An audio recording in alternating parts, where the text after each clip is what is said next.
others do. Next time you do me that, I'm gonna want.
Greetings. How art thou? Who's up? Who's awake? Who's looking for something? Woo! I tell you, I've been feeling the good vibes. Woo! Yes. What reality are you in right now? Hey, Japan! Woo! What consciousness are you in?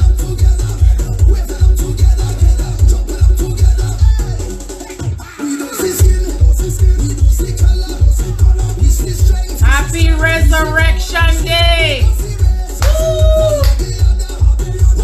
Happy Resurrection time!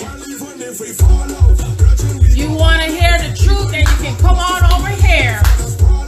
What is really happening?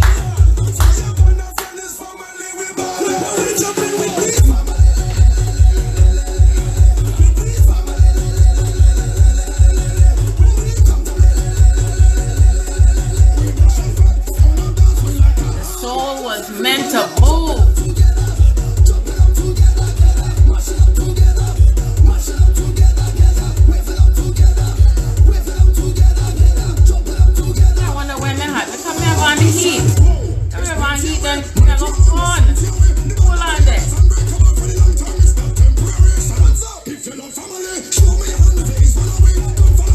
That's why you have to move the body so you get warm again. You see? That's how it works. Because when you don't connect, you get cold. Yes, right.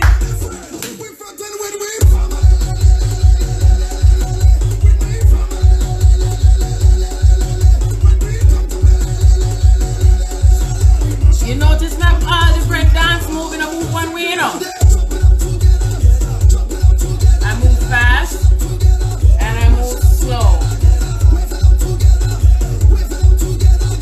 Wave together.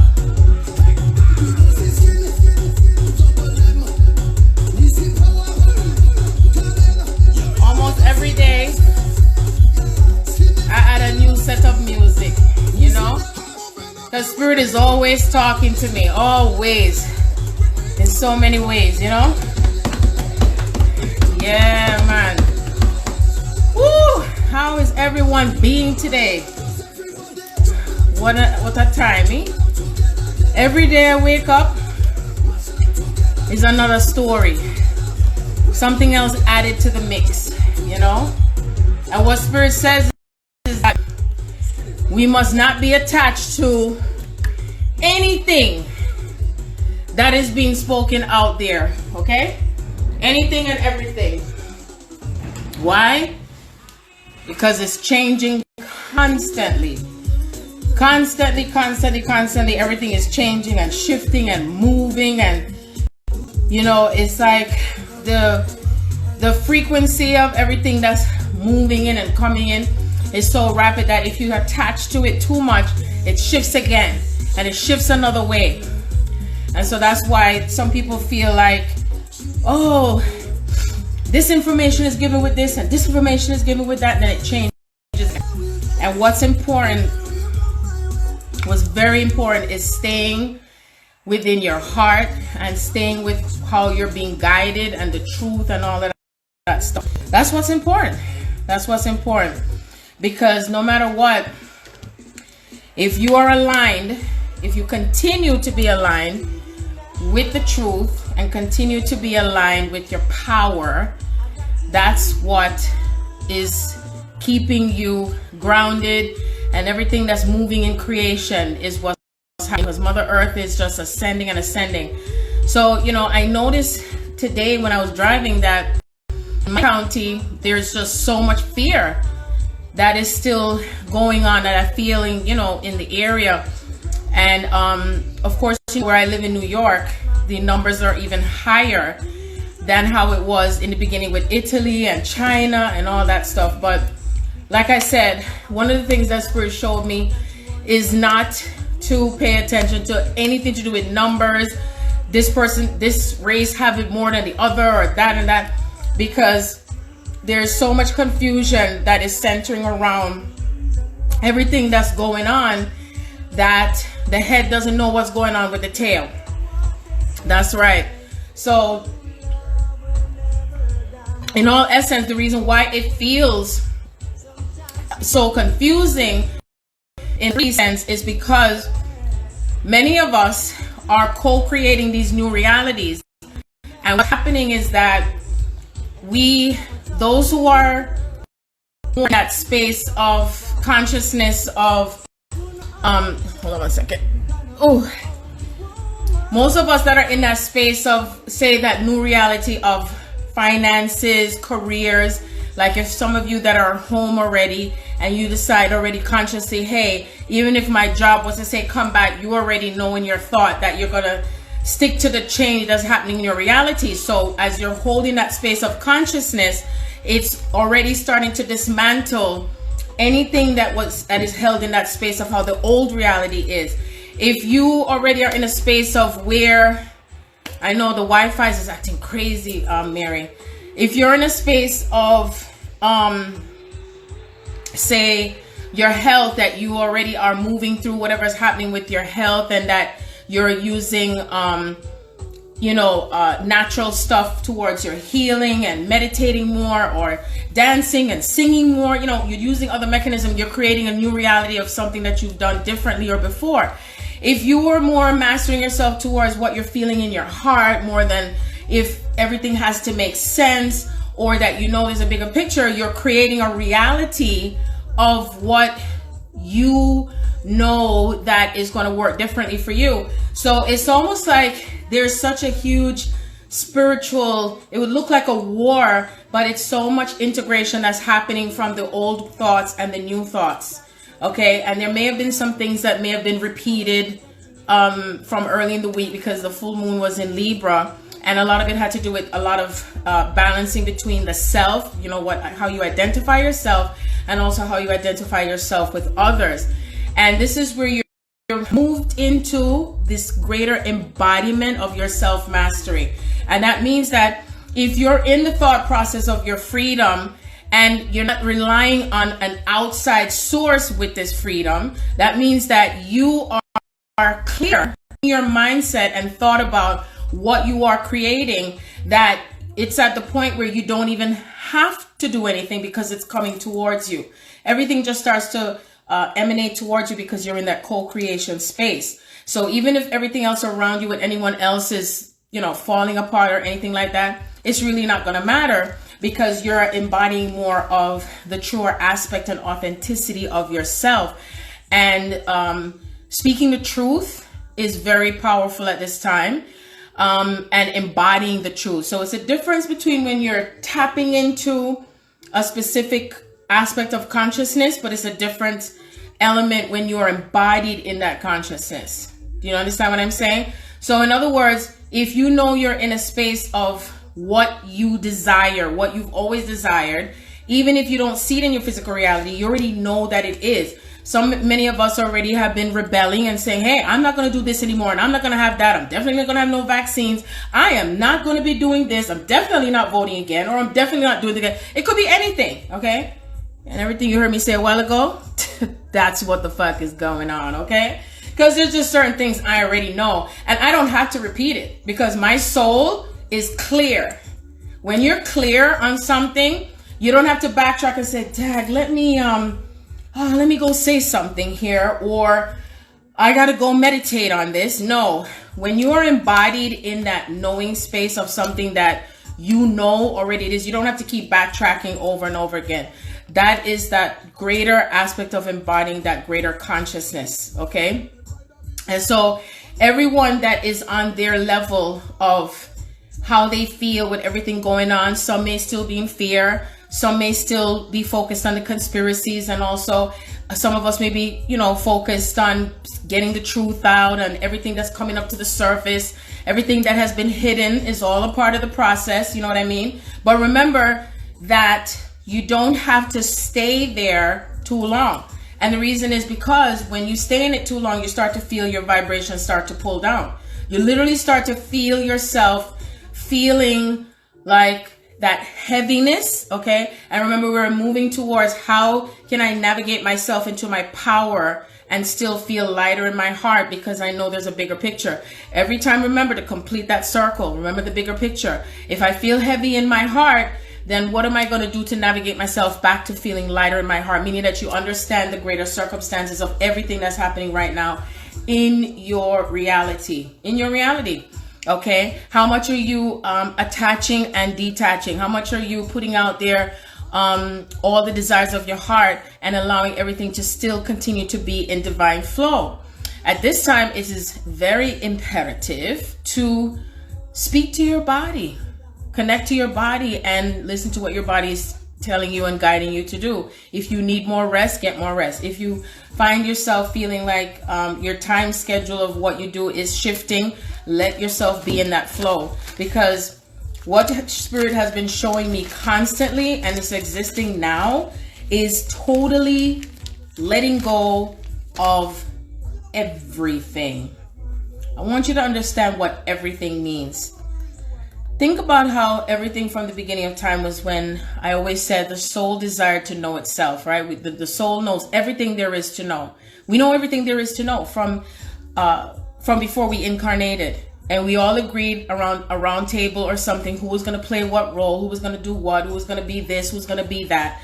And in the interim of things, as we incarnated in cycles upon cycles upon cycles, some of us were embodying more of the twin soul path, where one is more in the masculine energy and the feminine energy, switch places. Some of us may embody a frequency of being same sex energies at some point. Some of us is just holding different templates of cultures and different backgrounds and social behaviors and wealth or poverty. Okay, so it's all these different elements. And so the soul itself chose to understand itself through all the experiences. So keep remembering that. Every time you're going through something with anyone, keep remembering this all the time, so you don't get yourself tied up in a knot in what is happening around you because of what you see only. Okay, because there's something that is happening through you, not to you, where something's expanding and something's coming together from that greater healing point for yourself. And so as the soul desired to know itself and to get all the experiences, this is what creates the Akashic records. So some of you may be tapping in more to your Akashic records, going more into who you are in the past and the present. Because you're still the person, you're still the same person, you're still the first person. You're still the same person who you were then and who you are now. It's not, it has not left, okay? And so as the soul has continued in all of these cycles of what it has gathered up in the Akashic records, then what happens is we're kind of putting that the memories, the experiences that we have in the past, and how that happens is it works through your solar plexus. Okay, because I was looking up online, like, where is the Akashic record stored? And I thought, for me, I felt like it's stored in the solar plexus, but then when I looked it up online, it says it's stored in the neck. So when I think about the neck itself is what's connected to all the information is connected through the pineal gland and the brain. And then I feel like some of that energy starts to flow ascending and descending, because, you know, as we gather data and information, it starts to pass through and it moves through, I believe, the center of right here that is in, you know, your crown and third eye. And then I feel some of that information still expands towards the back and the spine. But I also feel like the greater energy of where information is stored is in the solar plexus. So as you are burning through, that's the words, burning through the heaviness of that information, which is more connected to your emotional body, that's what creates that lightheartedness, or it's disintegrated, and it's like it becomes like gold. You become like gold. You become lighter in the heart, lighter in your body, processing through all of this, everything from the past. And so if you know that you have completed a specific cycle, you will know that it won't repeat again because you're not feeling triggered any longer. Okay, that means that anything or anyone is not triggering you. And as you are releasing those triggers and you're coming back to what we call the 0 point, what Spirit has been showing me is that 0 point is where we are beginning from nothing, just like how it was in the beginning. We're beginning from a nothingness, from no space. So through no space becomes something outside of you as we are creating. So if you're in that element and spectrum of creating, it's either you're going to be taking things to the further side of the spectrum on one side, or the further side on the other side. And then when you know that you're becoming wholesome within yourself with it, that means you're starting to meet together within yourself through acceptance, through forgiveness of yourself, because everything comes back to yourself. So sometimes people say, I can't forgive this person, I can't forgive that, and I can't let go of that, and I gotta still hold on to that. And so when you still hold on to it, that's when you stay heavy. When you let go and forgive, and you forgive yourself, and you allow yourself to move through that healing process through understanding and through wisdom, okay? And how you understand it, especially, is because you're making whatever is deep within you from what's in that unconscious place to being conscious. When you become conscious with what you are aware of, you're understanding the reality and the existence of that reality, so that way you have a better way of letting go of that reality so you can move forward.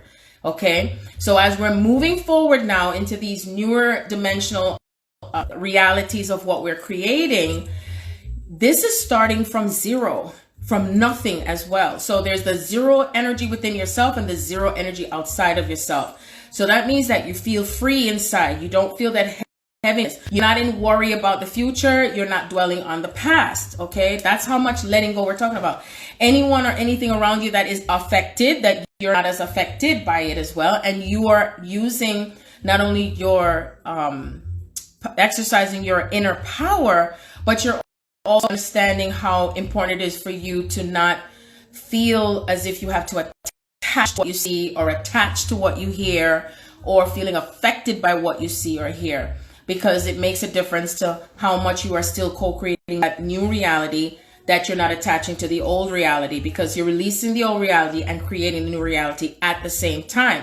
So that's why if you feel yourself feeling, oh, I feel this way, and then you feel good again another time, and then you feel sad again, or you feel angry. I know that there has been anger that had been coming up last week for some, especially those in the masculine energy. And it's more like a righteous anger though. Okay, that's my observation. And it's an observation I'm making of those in masculine energy that are like fed up. They're tired of seeing their divine feminine being dishonored as well, okay, because they're feeling experiences of the past and what happened before. So because the veil is thinner, they have the ability now to feel what was felt back then and how things are now. And so for them, it's like they may be in an energy or a cycle of, I have to do something. I have to change this. I must do something. So we have to allow the divine masculine to process through all of those emotions. So there's anger, there's fear, frustration, feeling as if things are out of their hands, feeling as if they don't have control over what can happen. There's also the unknown. But there's more of this energy, what I was noticing and feeling. And this is just based on, whenever I'm speaking about all of this, it's not only my own experiences, but what I'm observing based on contact that I have with, masculine energy, or whether indirectly or directly, and also any observation I'm making from things that I see posted anywhere, wherever spirit leads me to know and to observe. That's how I'm able to assimilate all the data and all the information. One moment. So I pull it into that collective consciousness, and it doesn't matter what title, whether someone's on the twin soul path or not, or whatever career they have or anything. There are things that are coming up to the surface. So not only is that coming up to the surface as far as this feeling of, I got to make things right to do with my divine feminine. And when I say make things right, not necessarily that they're going to say something to you or do something, but that they may be making decisions and choices with government, saying something, doing something, speaking up more, speaking and opening up their throat chakra. Again, it's like coming into that righteous anger, and I got to make things right, and being fed up with things, feeling closed in and like a tight space or something. And so it just gives me a feeling that comes from them, is that I have to do something to make this change, because masculine represents what happens in the physical, and whatever happens in the physical also comes through from the divine feminine. So I want the divine feminine to understand too, what was shown to me is that it's not about waiting on what your divine masculine does, but it is about how you are setting up your foundation for yourself. And if you're on the twin soul path, for yourself and your twin, because if you look at your life right now in observation, do you feel that you're ready for your physical reunion? Do you feel like you're in the right place emotionally, mentally, and physically? So that means that if your foundation is also based on, I could say that it's harmonizing for you. That means that it's harmonizing for you financially. It's harmonizing for you mentally. You're in a great mental space, and that you're not necessarily feeling that you have to control everything that happens, or you need to know how something is going to happen between yourself and who you're connected to, but that that you're also allowing things to unfold and be in that divine flow. And that's where the feminine energy comes in. Okay, remember that the divine masculine also embodies a part of the divine feminine. And so when you are allowing yourself to be in that balance, what I just explained previously, okay, and you're navigating through the parts of yourself to whatever is coming up still for triggers for you, that you allow yourself to heal and to stay centered and focused on that healing, or what needs to balance for yourself, okay? Because it's a navigation that happens constantly. You're constantly, every single moment, whether it's through dream state, sleep state, resting state, walking, running, laughing, skipping, not so feeling good, feeling great inside, everything around you is communicating to you. Your soul is communicating through each and every single aspect of your existence in this reality and other realities. And so it's not about necessarily, I got to pay attention in the sense of, I wonder what time it is with that, or I wonder what time that. No, it's not linear. It's being in the flow and observation, like, I saw this, and this is what, and connecting the dots. So each time that you connect yourself through the divine with everything that you're being guided to do, or where to be, or if you're able to be somewhere, however it is, that surrender is also assisting the divine masculine to also surrender. Now, I also want you to understand the divine masculine surrendering to the divine feminine in terms of following their intuition as well, speaking from their heart, is not subjected to just the one person you're connected to. It includes all divine masculine across the board. Okay, so if you know that there is a divine masculine out there that has been speaking up or has been saying certain things, give your input and give that support as well. Because remember, when you're doing that, it's a collective energy that's moving through you to assist. Because before, in the past, it would be where it was thought that, I'll put it in the female male body sense. The female sits at home and, the husband goes and takes care of things and go fight for the wars and come back home and she has breakfast and dinner or whatever ready and here, honey, and da-da. But it's not that. It's a role that is not subjected to gender, but it's more of knowing when to be in that flow and connecting together in that space of unlimited consciousness that exists between many of us. And for those that are still focused on their individual aspect of who they are and how things are unfolding for you. Okay, so it makes it kind of tricky because in Aquarius, which I feel I heard that Mars is in Aquarius, and Mars represents not only masculine energy, but it also represents the physical part of yourself. And in Aquarius, it's like that part of your higher self is navigating. Okay, and this is where, again, that part of your consciousness is embodied on the physical earth plane, and you will feel yourself being directed into what is much higher for you compared to how you were before. And that means that if you are leading yourself on this path of the warrior, okay, and the path of the warrior means that you're coming with passion with what you have to say. And for some people, it's uncomfortable for them because they look at passion as angry, or they may look at passion as you're trying to control. For me, on the one hand, anybody will know me going to say what me have to say. I'll interpret that in English.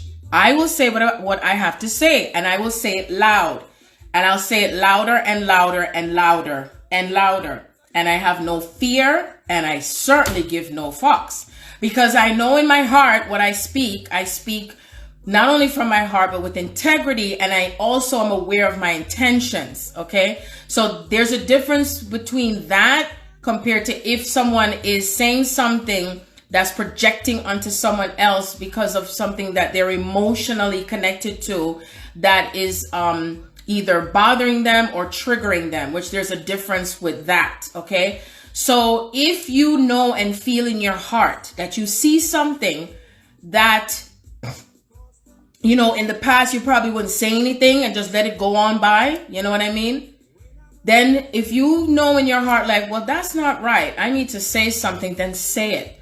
No more holding back and I gotta hide in the corner. Because you see, the more you bring out the energy wherever you go or whatever you say, if you're on social media, whatever. And I'm not talking in the way that you're attacking someone. I'm talking about in the way of when you're speaking up and speaking out, shifting the energy. Mm-hmm. It could be one person that could be speaking. I'll give you my own example. For this whole week, I have come into contact from people that I don't know specifically. Like someone says, oh, there's not going to be an Easter from what the president said and blah, blah, blah, blah, blah. And I tell you that there will be an Easter. And so I put my 2, 3, 5 cents in there. And I said, well, as far as I'm concerned, the true meaning of what Easter is not really is to be celebrated anymore because it's not real. And I said, truly, there was no crucifixion. And I said, if anybody wants to get hissy fit, mad over it, because I grew up in all the churches, I went to all the church, and I know from I started on my path, okay, from when I became, I would say, full-blown awakening, meaning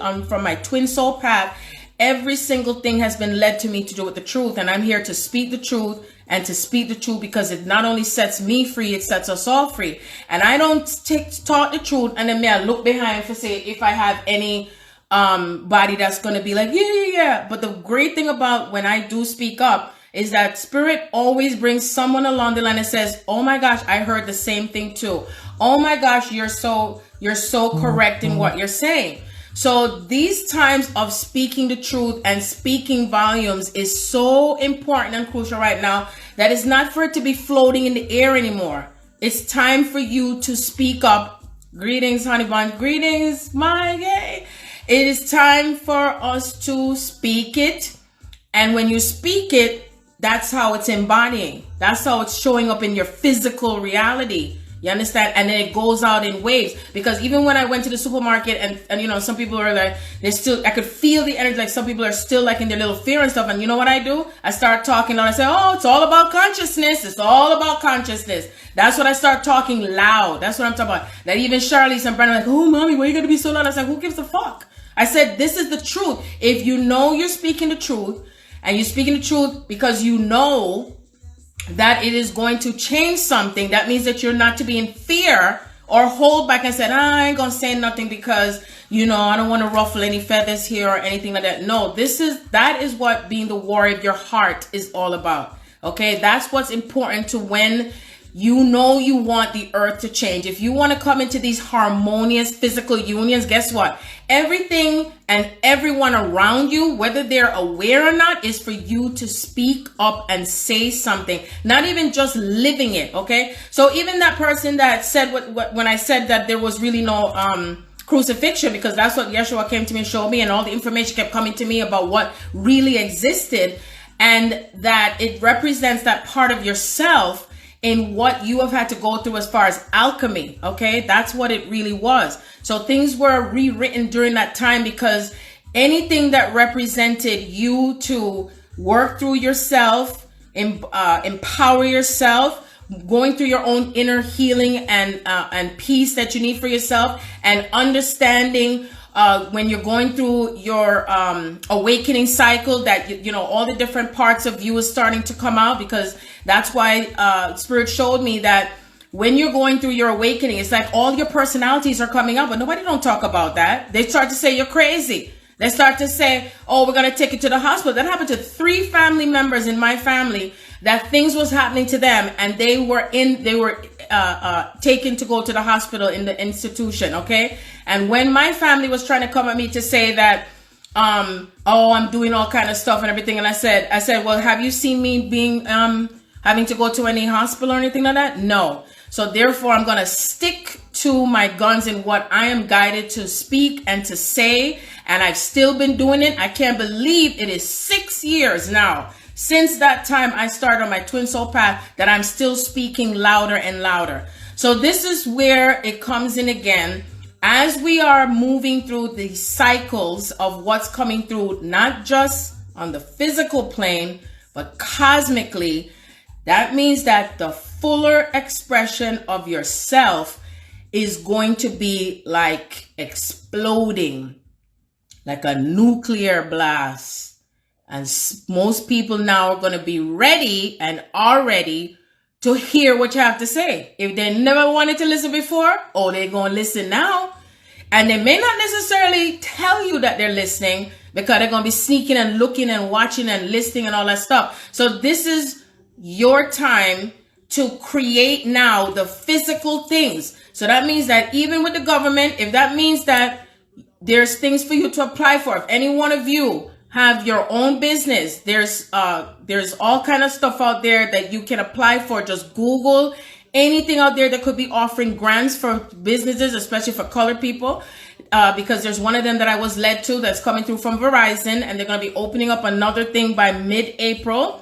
There's also the SBA business loans. They're offering grants and stuff, and you don't have to pay back that money. Because remember, the journey itself, it's not just you're just going to be in love, but also we're not supposed to be here to be struggling. We're not supposed to be here to be working and struggling and, you know, having to be fighting and this one have more than the other and all that stuff. No. So this is the time now. Not only are you speaking up, but you're also paying attention to everything that's being offered there for you to recreate your wealth. Okay. And that means that you're in your power. That means that you are connecting to your inner part of you that's guiding you to what to take for your body. Your body was already being prepared. Let me tell you something. As far as me concerned, everybody already done get the virus. Okay. You hear what I'm saying? That's what Spirit showed me. Everybody don't get it already. It's just that each one of us had different ways of how our bodies was responding to it, and it actually was preparing us for the next level that your crystalline body is starting to come in. Okay, I have never seen myself sit on toilet for so freaking long. Sometimes I'm so nervous just to go take a pee because I'm sitting there for 2 hours just processing through my body. So all of that stuff is going to, you're going to start to feel heat rising from your feet all the way up to your toe. Some of you, I even had my ears was ringing and pulsating the other day. I was even hearing some type of, something that was ringing in my ears like a bell, like, and I was like, what the hell was that? I was like, oh, okay, because you're going through those upgrades at the same time. So, and anything that anybody puts out there to do with the 5G and all that stuff, again, remember that we are attaining the higher consciousness of our bodies, and it's like you're becoming that super machine that you are created to be, okay? And this goes beyond anything that anybody would have even think of or expect to happen. So in the meantime, we may not get all the information to what the new earth is, as they say, as I say too, how it's going to look. Important thing is to pay attention to what is being offered out there for you to get now, because you see, the same system that took is the same system that has to give back, because that rotating cycle or the energy itself is moving everything in motion to what has to be balanced, you see. So everything that was happening through this full moon cycle was what still has to come through a balance, but that balance is that inner balance with yourself, and then the outer balance with everyone in your circle, whoever you're connected to or not. If people come back into your life, you still pay attention to how you feel that you are responding to them and how they may be responding to you. And if it's that time where you feel like, okay, it's completely over, that's fine, because everything is moving in energy according to how you are in consciousness. That's how it works. That's how it always is, and that's how it'll always be. Okay, so everything else that you're recreating, again, it's important in how you are connecting to yourself, and then you're also letting go, creating that free energy. And when they showed me, they meaning that all those who are connected to me in the spiritual realm, everything is starting from zero. When I say everything, I mean everything. That means that they showed me that even everything that was created from the beginning of time to do with religion, everything that was created in time to do with education, everything in time that was created to do with how we housed with each other, how we had food developed and created for our bodies and all that stuff. Everything is starting from zero, and everything is going to continue to collapse and to disintegrate. And the more if you hold tight to anything that's no longer serving you or your community or the planet, it is just going to be taken with you like a child screaming and having a temper tantrum. So some people are going to respond one way and some may respond another way that they don't want to accept and let go, but that's too bad. So the way how Source Creator is doing this is that we're moving in cycles with what we have to let go of. And I have to use the word have, because I usually don't say that, but guess what? There's a higher power that is moving things in motion. And in this reality itself, stay focused, stay centered, stay in awareness of what's showing up. Take things into action, what you need for yourself and your family, to what you can get. Don't try not to focus on, oh, is this the right thing to do, or I shouldn't do this? And no, just listen again to where your spirit is guiding you to whatever is necessary for you to get started and to grab for yourself. Or if it's not to, then that's fine. But just know that everything now is centered around receiving. Am I ready to receive? Am I okay with receiving? Okay, that means receiving in abundance with finances. And if you feel that you're still stuck when it comes to money, or you're still stuck when it comes to 333 right now, as I said, I see 333 on the phone. 3:33 a.m. in the morning in New York. That's right, April 12th. So that's another 3. That's 4 sets of 3s. All right, with 3 people. So anyway, if you feel that you're still in a consciousness of, well, I don't think I can get money at this time because of what's happening out there. Or do you feel that you're in a reality of, I know that there's enough for me to receive, and I am in gratitude for what's coming to me, no matter where it comes from. And I am open to how I receive it. It doesn't matter the source of where it comes from, of course, as long as it's not blood money. But then again, all money has been blood money. Isn't that amazing? All those people fussing and fighting about this and that, but they still fail to look into their own backyard and to look at the motherfucking skeletons that they have, you know? So in all things, though, we give thanks. And we're in gratitude for where it came from.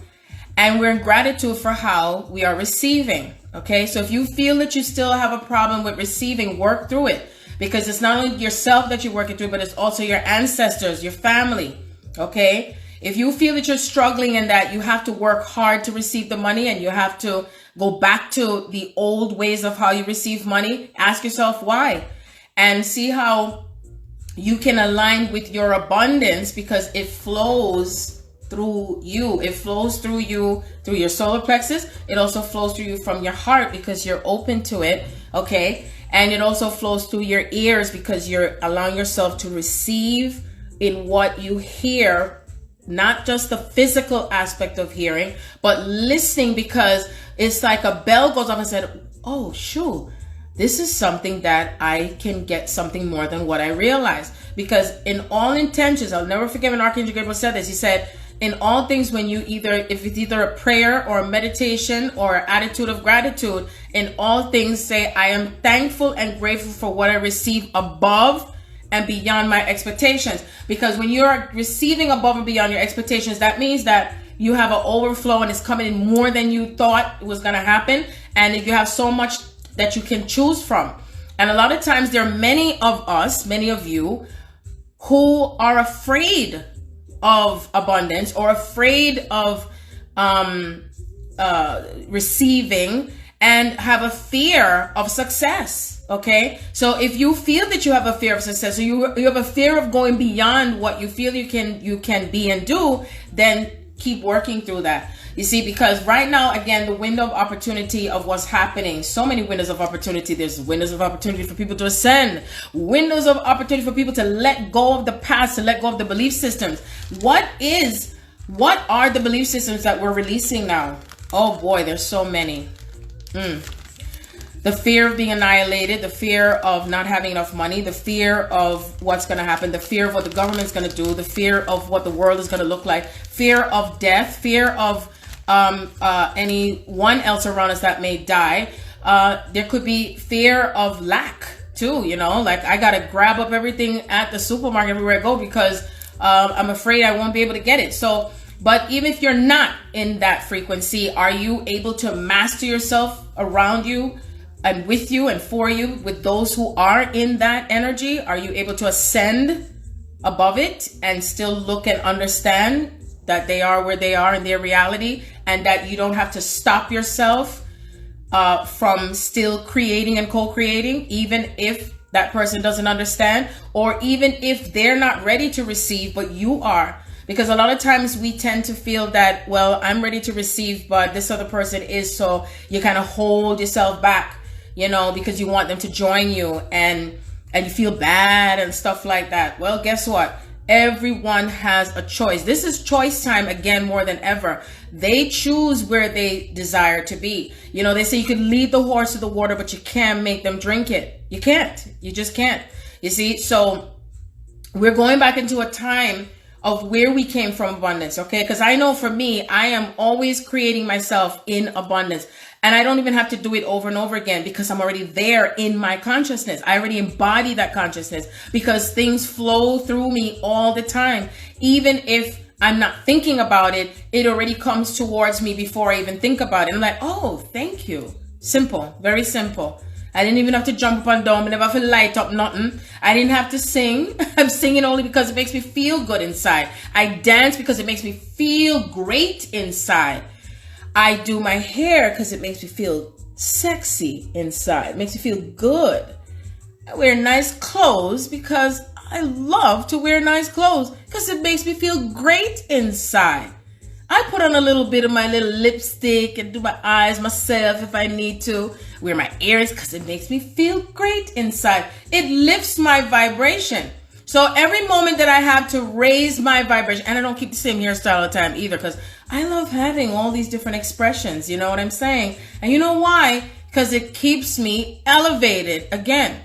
So I'm not telling you what to do, but I'm just suggesting during this time, see what you can do to continue to lift yourself up and raise your vibration, because you are not the detriment of the experience, and you are not the experience. It is just an experience, and it is how you respond to it, and it's how you can move through it and not feel that you have to identify with it or anyone around you who is speaking in a lower frequency and vibration than you. Okay, because that is your practice again to how you are mastering yourself and navigating yourself through the element of what you see, because we're moving through these dimensions in multi layers, okay, in our reality to what's leaving, what's changing, what's shifting. When I did that live, I remember when I did the live on YouTube, and I said, oh, you know, they showed me that there's going to be a separation of states, and it's already starting to happen. That's what I predicted, and it's starting to happen with California. That governor was talking about, you know, I forgot the word what he used, but they're already moving things along with separation. That's right, okay? So don't be surprised if other things start to unfold and happen with so many changes.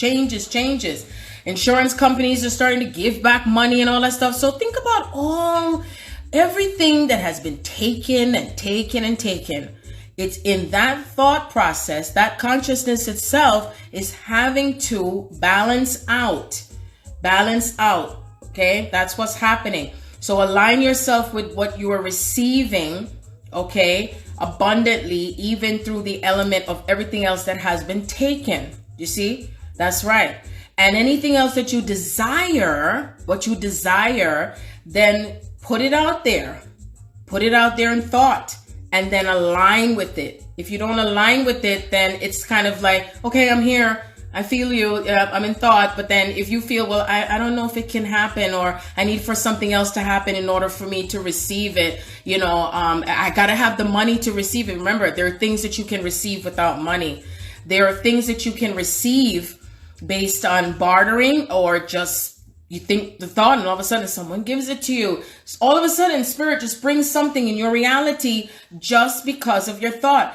And that, remember, everything is moving and changing and transforming.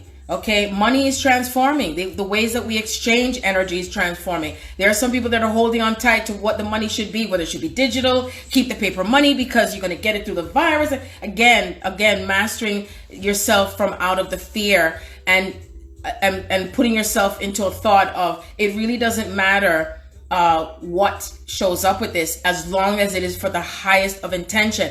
Anything else that would not be of the highest intention, it will just have to disappear, and you leave it at that. And everything that you know and you feel in your heart, that even if someone, and in these days and time, if they are planning or plotting, it cannot hold anymore. It'll collapse, because the more many of us that stay in that highest form of consciousness, that no matter what happens, all is well, and everything and all things in existence will only be with us that is for the highest and best for us, and nothing less than that. If any of you are doing videos, lives, anything, don't put it out there, oh, I'm putting this out there, but I know they're going to take it down, and I know that I'm going to get flat. Stop saying those words. Stop saying those things. Do you know that the last YouTube live I did, and I had that music in there and everything, I didn't get blocked. I didn't get blocked to the other one, and the other one, I was like, wow, amazing. What was different now than then? Well, it was just whatever it is that comes from within the collective and part of me, that I was blocked from whatever I'm expressing. And I choose to express my messages through music, always. So if you don't hear music in the background, y'all gonna see me dance. Y'all gonna hear me sing if I'm croaking, because I know I croak sometimes. You know, it all depends. But you know what? I'm still in my joy, and I'm still bringing the messages to how I'm guided to. So everything that I align myself with is truth, joy, blissfulness, clarity, and expression of my soul. Always. Okay? Always. And I always know that when if I walk away or whatever it is, that something inside me feels good because I know where I'm coming from with it. Okay. So be mindful and conscious of what you put out there. Like if you say something, try not to negate it right away, like, because everything's so used to being negated on the planet that it becomes a habit. So if you say, I'm putting out this video and I'm giving this message and I'm writing this blog or I'm writing this music or whatever it is, and I am grateful for how it makes me feel and how it makes you feel, and leave it at that. Don't come out with, oh, I put this out there and I know that they're going to come after me. No, because then you're bringing that reality towards you. And it can be quite tricky because all that, you see, if anybody knows, every single segment, I had told myself I was going to look to see when was the first time that I recorded on my YouTube channel, because when I started on my YouTube channel, I actually had put out videos to do with my family during, I think it was Christmas or Thanksgiving. And my first video, I remember it was actually something that I was chanting in light language, what they call it, but I call mine strong language. And that was a long time ago. I think that was from 2015. Not one time have I removed any of my videos. Not one time have I deactivated any accounts that I ever had. Instagram, Facebook, YouTube, you name it. No, I boldly walk in the throne that I know that I am. I don't have to go to a physical place to have my throne. I know who I am. I am that I am. And so as I remember myself through all the parts of myself that has come together and continue to come together, I know that by right of my consciousness, I shall speak the truth. I will continue to bring forth the truth. And I know that no harm or nothing can go against me, what is for me. So you see, walk in that space as well. And if there's something that's stirring up within you, keep it going on. You see, because that's the time. This is the time of what you have been waiting on to come into your physical reality. This is the time for what is physically coming into manifestation. Now we're moving into Taurus, literally it's coming in. I know it's just a few weeks from now, but I know that Taurus is an earth sign. And I believe Uranus is in Taurus. So remember that it's not just based now on the thoughts that we have and that consciousness of what I'm desiring and hoping for, and I'm just like dreaming about it. Okay, it's how we're really bringing it into our physical reality. That means that as you speak it out, it's just moving back into a space like a speed of light. In the past, I used to say to spirit, it's so funny how when you think something negative, it comes so quickly. But then when you try to put in something positive, it always feels like it takes long. Well, guess what? Now is the time that as you put something out there, it's going to come immediately. Okay. And it starts to move in its motion. And that you have no attachment to how you are receiving it. Okay. But that as you put it out there, that that however it is manifested, that it is manifesting above and beyond your expectations, meaning you could probably get 2 of what you're desiring or 3 of what you're desiring, okay?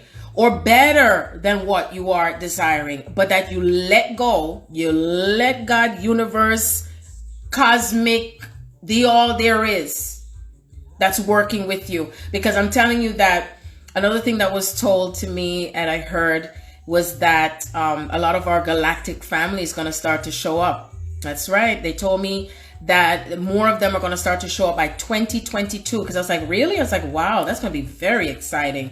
Gets me very excited and tingly all inside. You know what I mean? Because, me, I'm Aquarius and I just love that radical shit. I love that stuff. And I call it radical because most people don't expect it to happen. Or some people know that it has happened, but they keep it hidden. But guess what? Full disclosure. Everything's coming out. Everything's copacetic. Everything is marvelous. You know what I mean?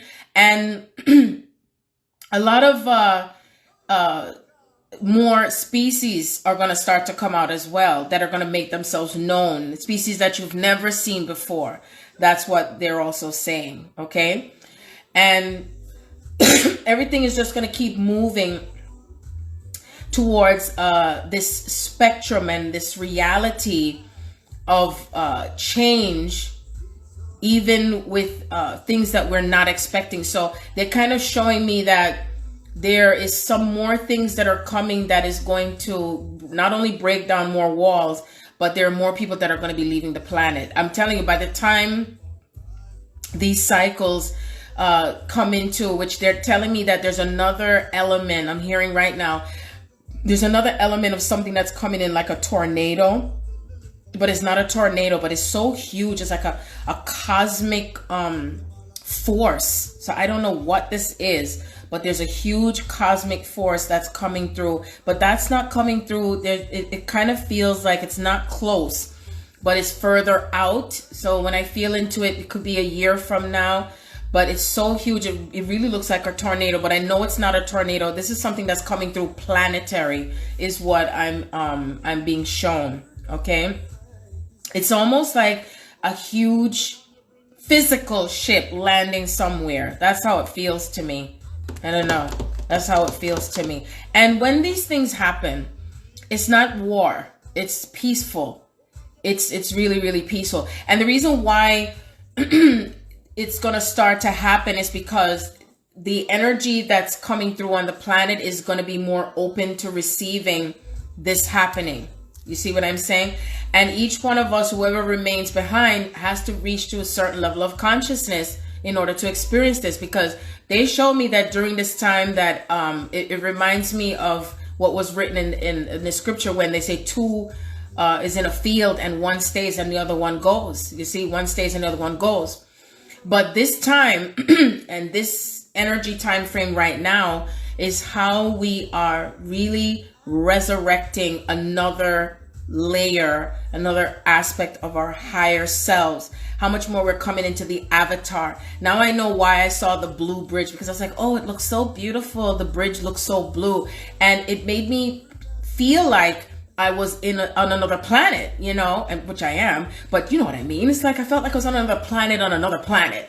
Like I wasn't on planet Earth. And it was like as if I was getting a message coming from my galactic. And I love when my galactic family communicate with me. It's just an awesome feeling. When I say my galactic family, if anyone of you remember when I've had visitation where they come to visit me and there were so many light beings and they stood at the door and I was like in a trance and I was sleeping and I just saw this light coming towards me and it was like, oh, and my mouth just opened and received the light and it was just flowing right through my throat chakra. My mouth was open and it was, oh my gosh, it was so incredible. And I wasn't afraid. It was just an awesome experience. So to me, I feel like during the course of this time between now and they keep circling around July, which I feel that's when the eclipse comes in, we're going to be going through something that it's I know that the weather in New York is going to be warm that time, but there's just some more of this alchemy that's flowing through the body and is connected to the part of ourselves that's anchoring that avatar self, that avatar part, that avatar beings, you know, that are coming in within ourselves. It's almost like being on board on your own ship, you know, it's like how it feels to me. And we're resurrecting parts of ourselves. And so for us who know what this means, and it's not the old version of what a resurrection is, because you know that Yeshua, he went as far as he could to embody his avatar. He went as far as he could, and then that was that did not get to complete. You know what I mean? So it's gonna cut off. So I'll finish what I'm gonna say in the next video. Yes. Ooh, ooh, Dennis Brown. Ooh,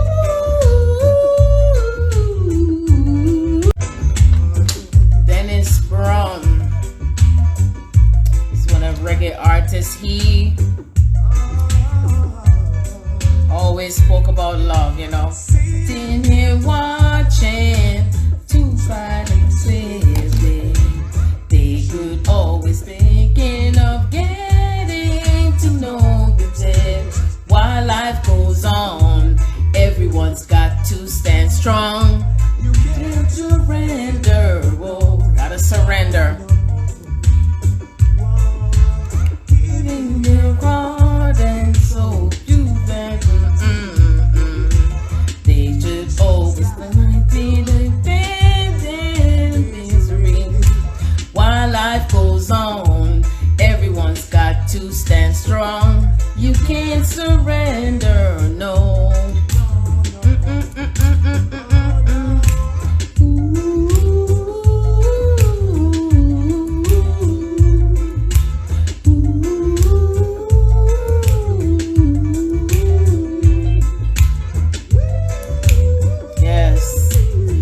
sitting here watching and continuing to surrender to the all there is.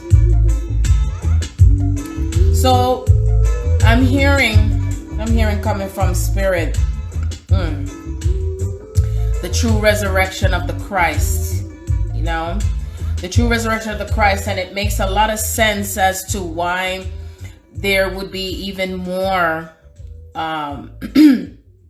things that are coming through. And when I think about that heat, it reminds me of like in my country, when they're gonna cook on the stove in the country, and that heat is applied to the outdoor pot, you know. And when you're looking at it with the fire, and as it burns, it turns into something else and it transforms.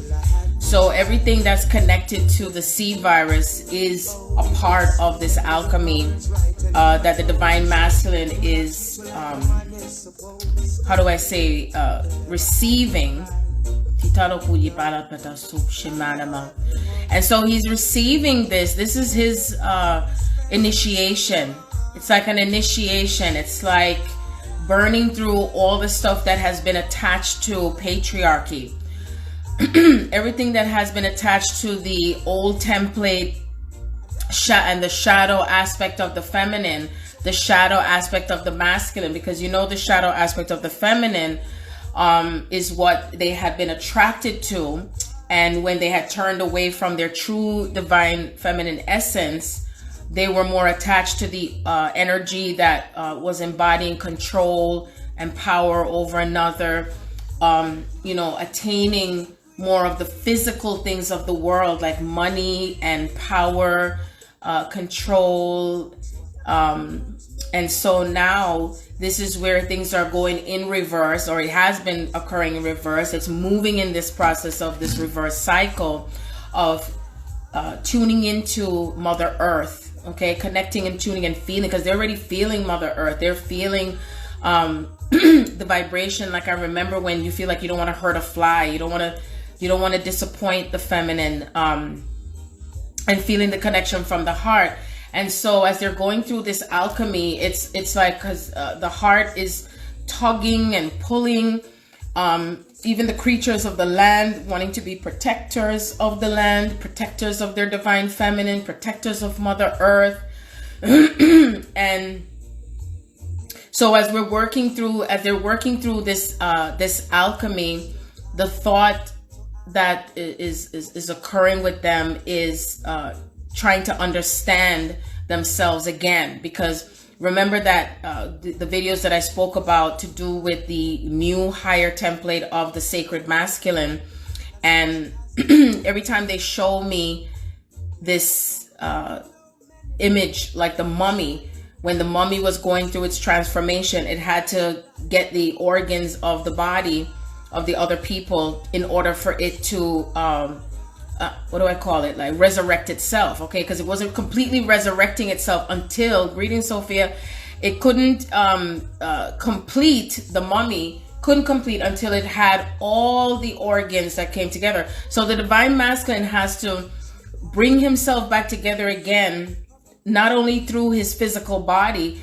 but also processing through the anger and whatever that they were holding on to, that false, I don't want to say it in a negative way, but that reality that doesn't serve them any longer, okay? Because remember, like I said, the soul, we chose to incarnate in all these cycles and embody something other than ourselves, that's still a part of ourselves and who we are, that shadow parts of ourselves, and integrate, okay? But not only integrate, but also understand.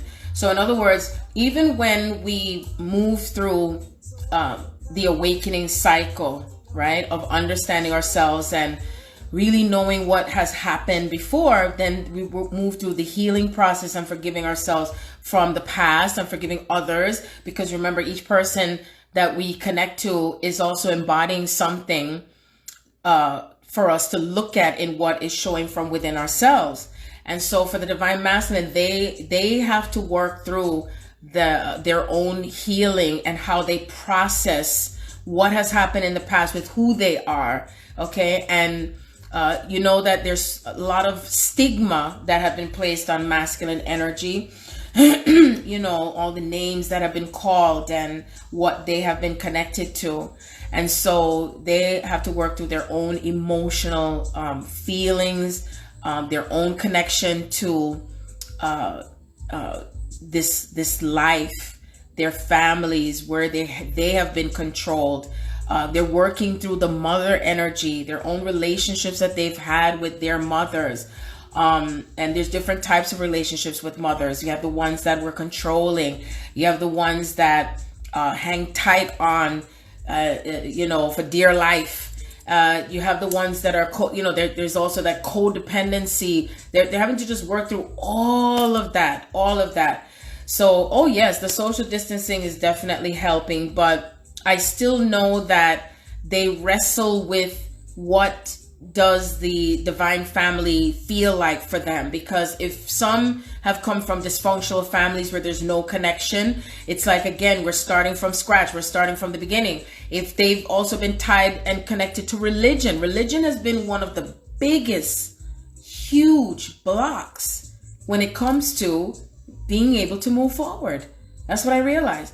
I feel like whenever I hear anything to do with religion, I'm keeping it real, my spirit gets cross. Now I know that it serves its purpose, but spirit even says that everything that starts from scratch is even no religion. And I know some people may not want to hear that. They're not going to want to hear it. They're not going to like it, but that's exactly what I heard. Even those who wrote in the past that all religions lead back to God. Yeah, that's true. But guess what? What leads us back to true love, what leads us back to true freedom, what leads us back to lightheartedness is no religion. Really? None. No religion, no attachment to any structure that has ever existed throughout humanity. I'm talking about complete harmonious feeling of nothing. And it makes sense because when I had literally came out of my body while I was attached to my body, I felt that ultimate freedom. And I felt my soul detached from my body, but I was aware of myself being in my body. And all I felt was love.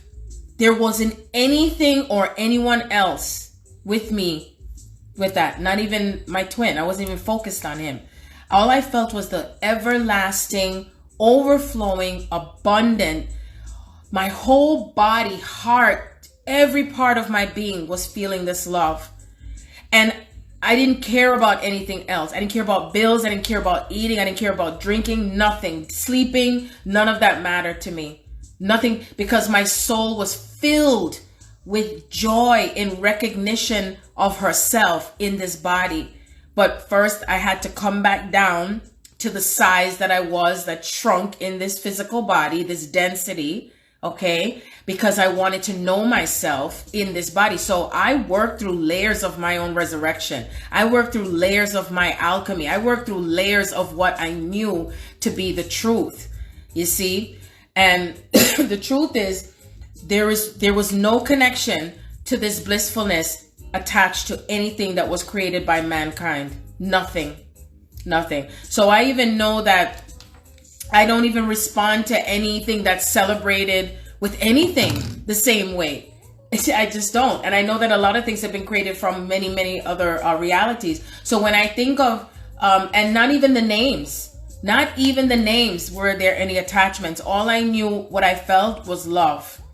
Just love, and more love, and more love. And that when we are activating the essence of being in love, so, we have the love, and then we have the being in love is through sacred sexuality. Yep. And so when I was connecting to the other higher aspect of myself as Aphrodite, I thought it was someone else. And when I saw her, she was in this beautiful, beautiful goddess gown. And I was like, who are you? And it was all these messages was flowing through me with love and purity and wisdom. And I was like, is the world ready for this? Because this is the truth. And I knew that I had to bring it forth. And that's what was recorded in the book. And so yesterday, or day before yesterday, because I can't keep up with the time, I realized, wow, wait until everyone knows they're going to have to let go of religion. It's going to cause an uproar, I tell you. But tough titties, as I say. Because it's like when we have had certain ideas, habits, customs, beliefs, all the things that we've attached to. Have you ever had like a favorite outfit, food that you love, and all of a sudden they don't make it no more? They said it's discontinued. Well, that's what's going to happen on this planet. Religion is going to be discontinued. You heard me. I'm saying that today. April 12th, 2020, religion is going to be discontinued. That's right. Someone loves you, honey. Ooh, yeah. No matter what, I just want you to be my God. Think about it.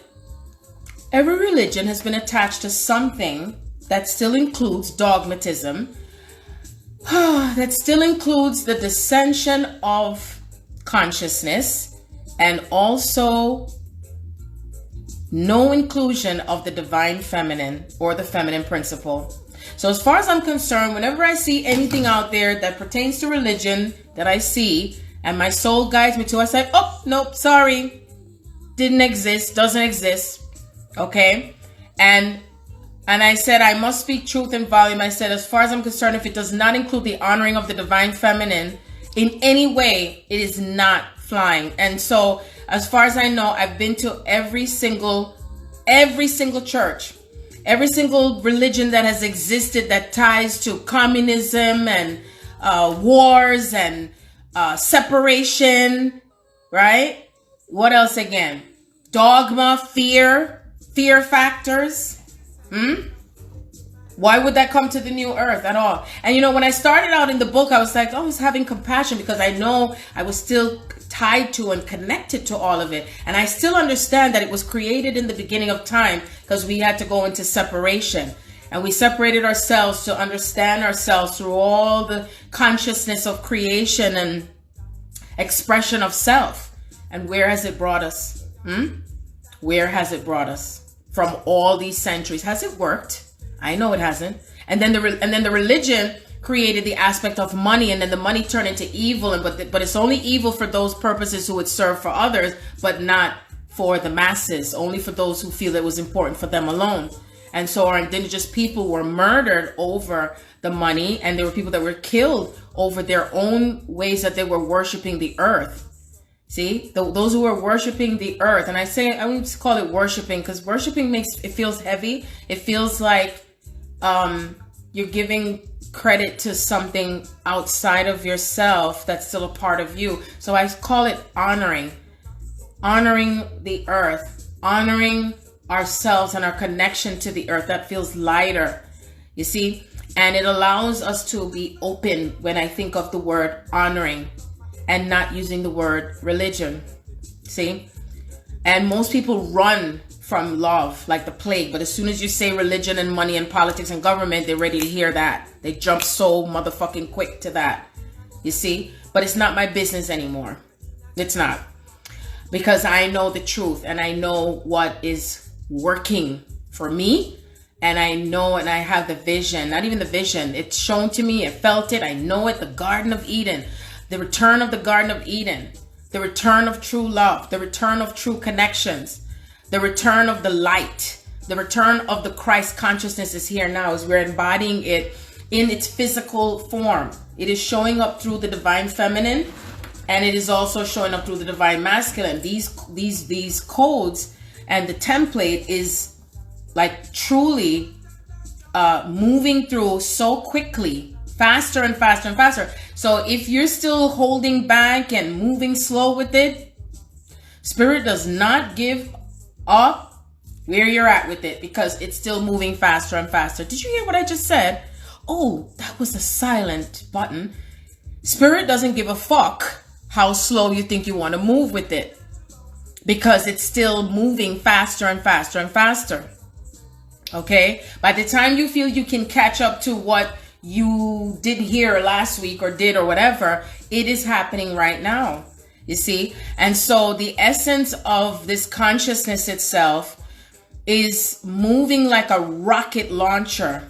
Okay? And it's like sprinkling dust in a way that really it's the particles of ourself that's coming and moving, embodying through the cells of our body. I had one of the most intense pain that was coming up through my leg last night, this afternoon, yesterday. And, excuse me, and heat. And then I just find myself drinking and drinking and drinking. And then everything else is just coming through and coming through and coming through all at once. And then it's like I find myself like, no matter what I do, this is the weirdest thing. For the whole week, my body, my spirit does not have me go to sleep until 9:30 in the morning. What's up with that? And it's like, no matter what I do, like something comes along and then it's like, I do not get to go to sleep until 9:30 in the morning, like all day. Okay. So I surrender. So I said, it must be significant about 9:30, 9:33, 9 threes and threes. So that's like, endings, beginnings, cycles, higher form, higher energy, higher embodiment of that energy. Okay. And when I feel and into the avatar of our beingness with all of this, it expands so much. And as it is expanding, our consciousness is expanding. And as you're expanding in consciousness, you're going to find yourself releasing more things in cycles than ever before. And you're going to find yourself not being able to have conversations with anyone who is still conversating or engaging or being a part of stuff that has existed on the earth before. You see? What are the theories, Sophia? Please tell me. But for me, it's like now at this time, hardly anyone is awake. Okay. Most of everyone is sleeping or about to go to sleep or something like that. So it's like my soul just chooses. And I went through this before, like it happens in cycles. And I just have to just let it be. That's all. I just let it be. And so when I think about, you know, when Spirit said that eventually we won't be sleeping. That's right. And when I had said that before, I was like, oh no, that can't be true because you need sleep. The body needs rest. You know, I'll never forget when that woman said to me, she said, when people transition to rest in peace, rest in peace. You don't sleep when you're on the other side. You're awake. You're wide awake. You're brighter and brighter. And you're in greater awareness. You're awake. You don't eat. You don't have to eat. You don't sleep. You just can enjoy the aspect of eating food, but you don't have to. The taste of it, but you don't have to eat.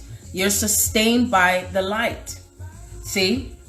It says 1 is elite sleeper. You only need 3 hours. 2, you're happy and you're not mopey and sleepy. The more in joy you are, you won't feel sleepy. That too. The more you're in joy, and you're in that blissfulness, because in the book I talk about the different levels of and stages to where you go.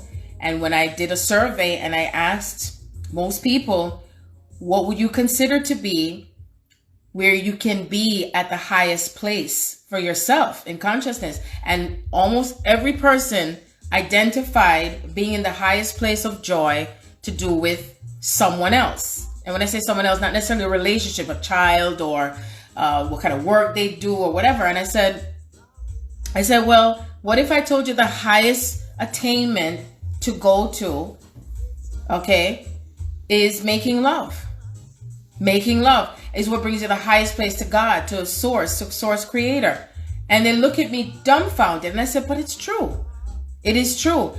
And again, this is at a place when someone has worked through their healing when it comes to their body and healing when it comes to who they are, their soul, how they connect to life, being in love with life. And you start feeling that love and being in love with others. You're in love with others that you're not even attached to the labels of others or who they are, because you're just feeling that divine love. You love the plant. You want to hug the tree. You want to kiss the tree. You want to make love to the tree. You want to make love to the flower. You're just so in love. And that's the highest form of expression, you see. But because most people, the average person, is so wounded and they're in their own darkness and their sadness, they don't even realize. Because when you're moving through that light within yourself and in consciousness, your face, your body takes on another way of how it looks, and you take on another frequency of what you do. You see, it starts to show. You start to speak louder. You're more excited. You laugh more. You enjoy more. You're not focused on work more. Okay? You enjoy more. That's what the new earth is. So when I see most people, they're always focused on, what's the news on the C virus? Oh, what's going on with the government? Oh, we're in 3D and this in 3D and 4D and and I'm like, that's not all. That's not all. I consider myself to be almost like eyewitness news. You know why? And I combine everything. So when I bring the messages, I'll bring with the memes, and I'll bring some 4D and 5D. I'll bring some music, dancing, but I shift it up. I bring everything together, or sometimes I may bring only one thing. But if you stay focused only on one thing all the time, that is all you will always experience in your reality. That's it. That's what you're creating. That's all. And again, this is not about convincing anyone if they want to go there. Okay? That's if you choose to experience this for yourself, is how this reality comes in. And all I know is that the new earth, as she ascends and ascends and ascends, is where you're in fullness of joy. And you go from, oh, are you happy? Yeah, I'm happy. Why are you happy? Oh, because I have this and I have that. No. The difference with the masculine and the feminine is where you are filled up in your heart and soul with love and joy and blissfulness. You're resurrected with life, and then the physical follows. Then the physical comes after. Greetings, she's the beast. It's not where you attain the physical and then I'm going to be happy. You see? And so that reprogramming is what has to also take place with the divine masculine. Okay? And also the religion. Lots of religion. All the religion is releasing. And it's a wrestle. It's a wrestle, because there's always the one hand that, oh, this is my culture. Hey, in my culture, many religions, okay? Baptist, Presbyterian, Catholicism, Protestant, Episcopalian, Church of God. Let me see, what else? Baptist, we grew up in Baptist church. Okay, Seventh-day Adventist. Woo, that's 8 right now. Then you have the non-denominational, that's 9. All of them I went to. Okay? And somehow I felt like, why don't I feel free? And I said to God, when I was a little innocent girl, still innocent. And I was like, well, who's going to get to heaven? Because it looks like everyone I see around me is doing something bad, what was written in the book. This doesn't make sense. That's what I said when I was a little girl. And I used to question my grandmother and question everybody. Well, why so-and-so? Oh, you got to keep doing good because you got to see if your name is written in the book. And I was like, oh, that makes me feel sad. But why doesn't feel right? I knew something was going on here.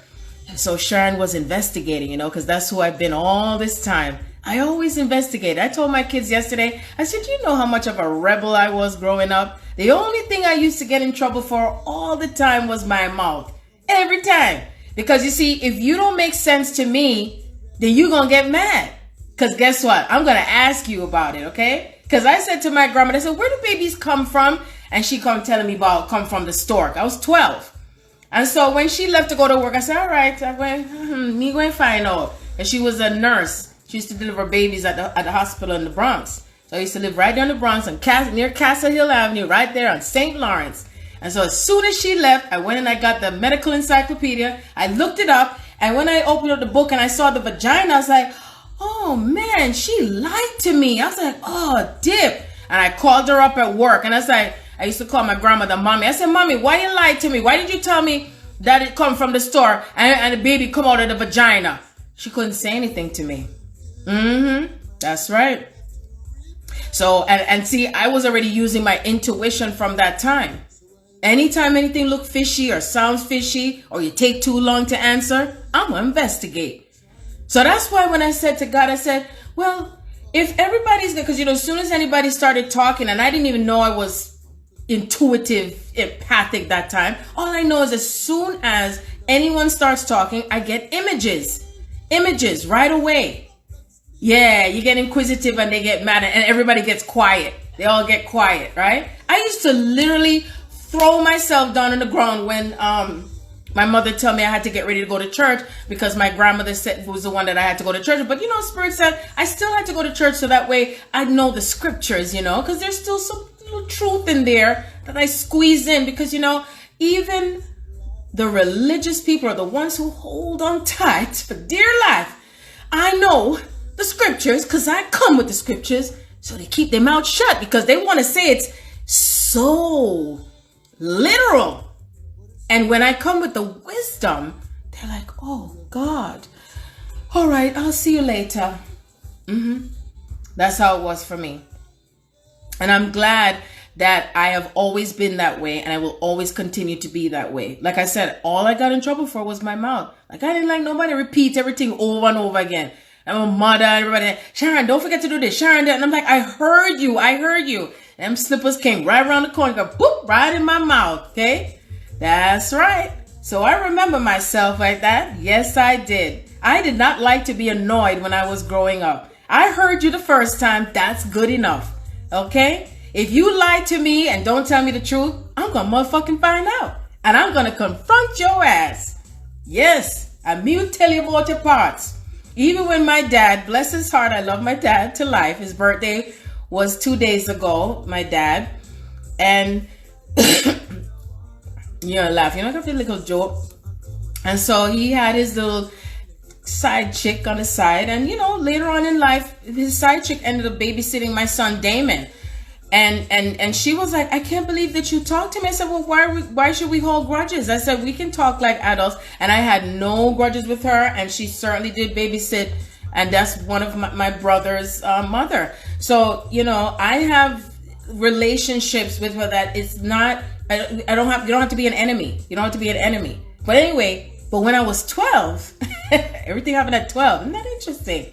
She called me, and that time when I grew up, those phones, when you have the phone where you have the lock on the phone and you need the key. And so that phone in and of itself, she would call the house and I would always notice my mother crying. And I used to be like, why is mommy crying? I don't like to see my mother cry. And so my mother wouldn't tell me. So I did my own investigation. So when she called again, and I said to her, I said, why are you calling the house? Whatever. She said, let me talk to you. And she wanted to talk to my father. And I said, why are you calling the house? Why are you calling the house? And so she still was pretending. I said, get the fuck off of the phone and don't fucking call the house again because you're making my mother cry.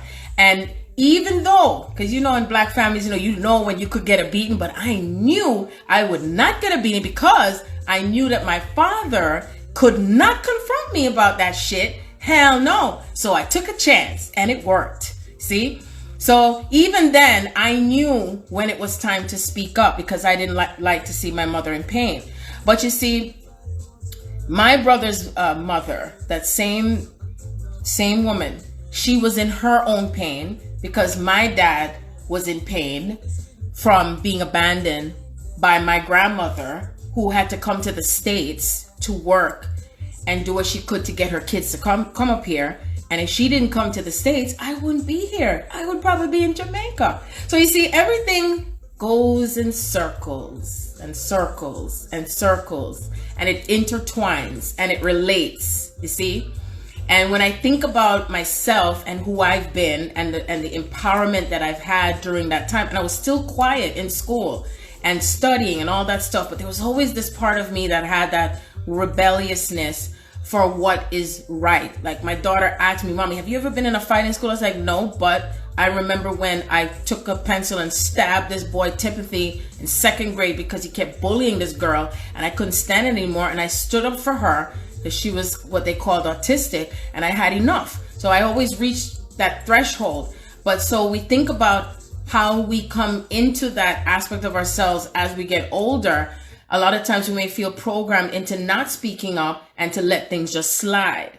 So this is not for you to slide any longer, because we're recreating the earth in how we treat one another and being in love, that even if someone else is uncomfortable with this new energy of being in love, speaking up, opening your heart, and creating your own reality of what this abundance is, and the uncomfortableness is starting to increase all around.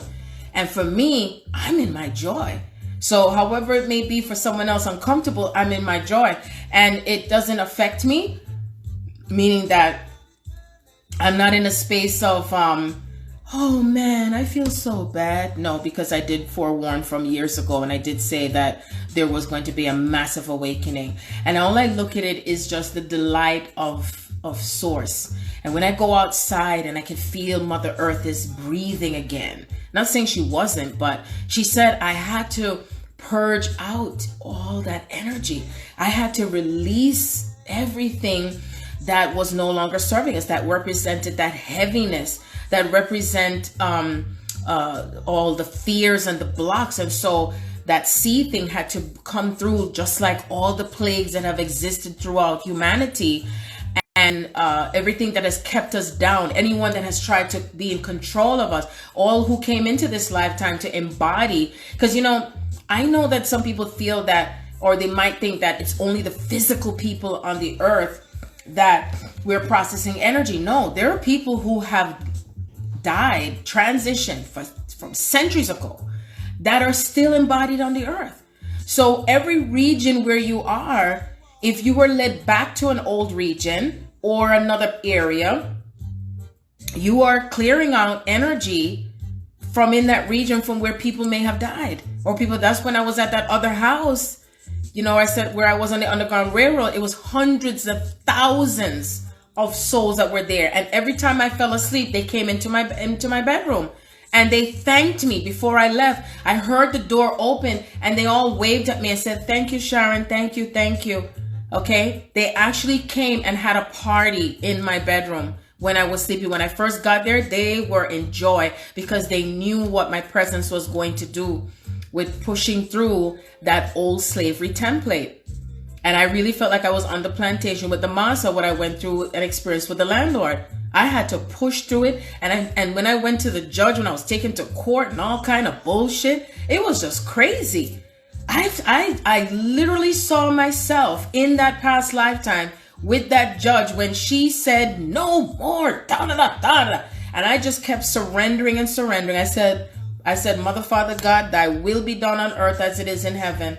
Okay. And I had to just keep walking boldly before the throne of grace. And where was this throne? Within me.